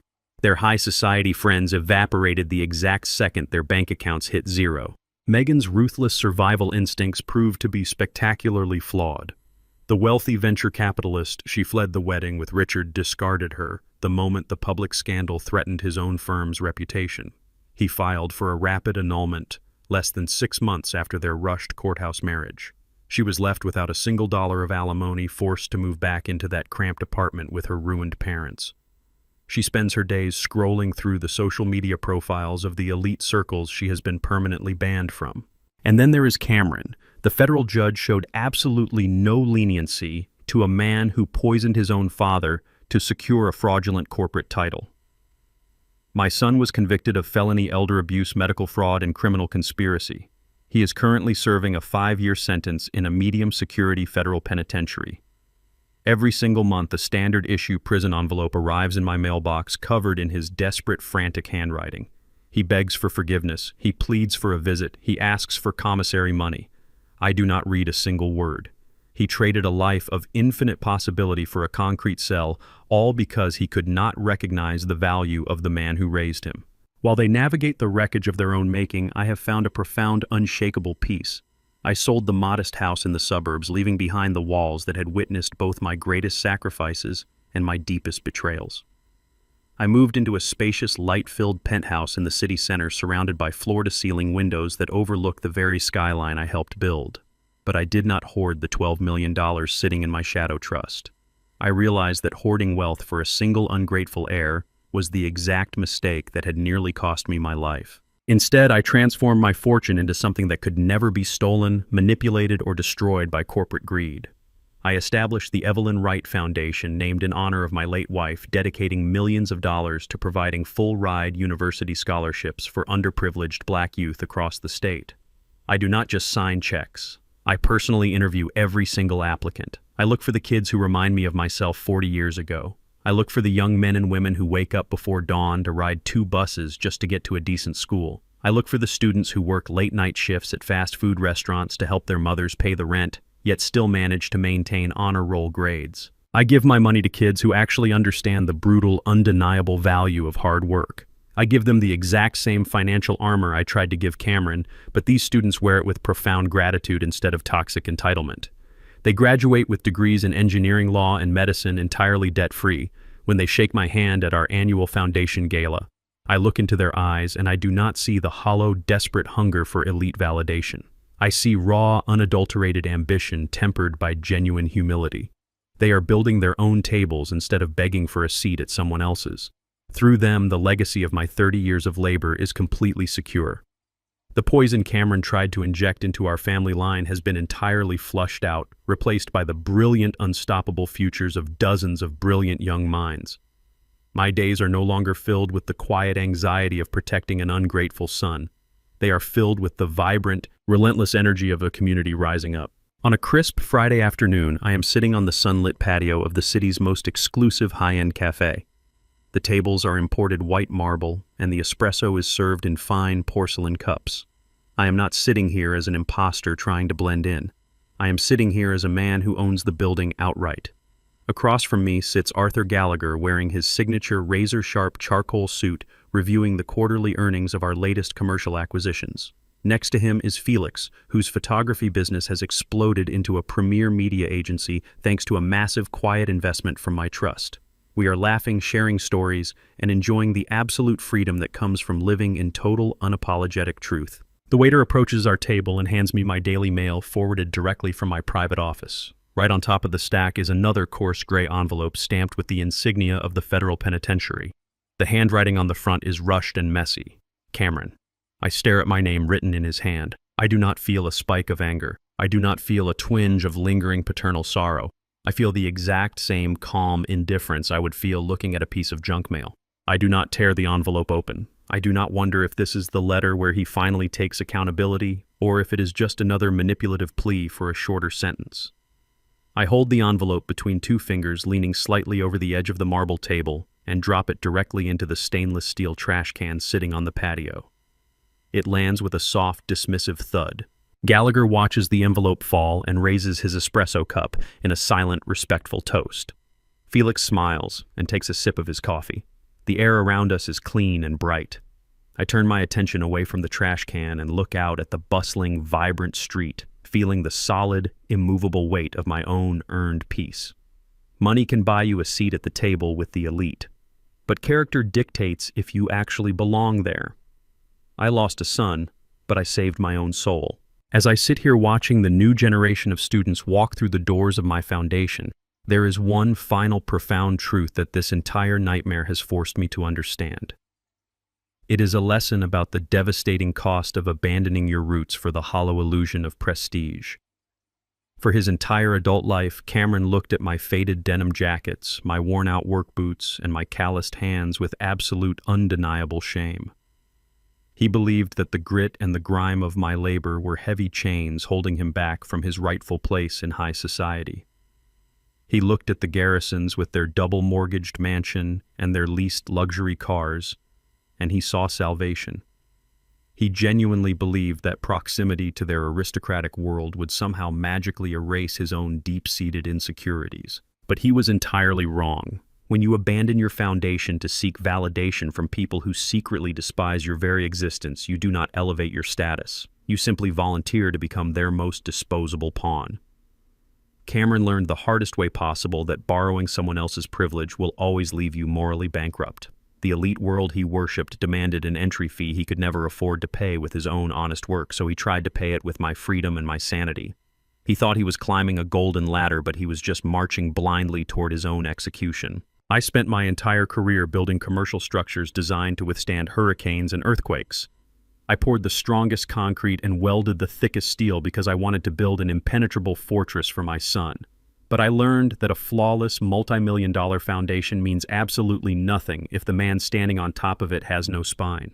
Wealth is not a cure for a rotten soul. It is simply a massive, inescapable magnifying glass. It takes whatever is already buried deep inside your heart and makes it undeniably visible to the rest of the world. When I hand a scholarship check to a hardworking student from the South Side, that money magnifies their resilience, their brilliance, and their fierce dedication to their community. But when that same wealth was placed within Cameron's reach, it only magnified his greed, his cowardice, and his stunning capacity for betrayal. You cannot buy a legacy, and you certainly cannot steal one by forging documents in the middle of the night. A true legacy must be forged with your own two hands, day after grueling day, through unbreakable integrity and absolute honesty. I had to let my own son fall so I could finally stand up for myself. If you believe that true wealth is measured by the strength of your character and not the size of your bank account, share your thoughts in the comments below and hit that subscribe button for more stories of justice, survival, and ultimate redemption.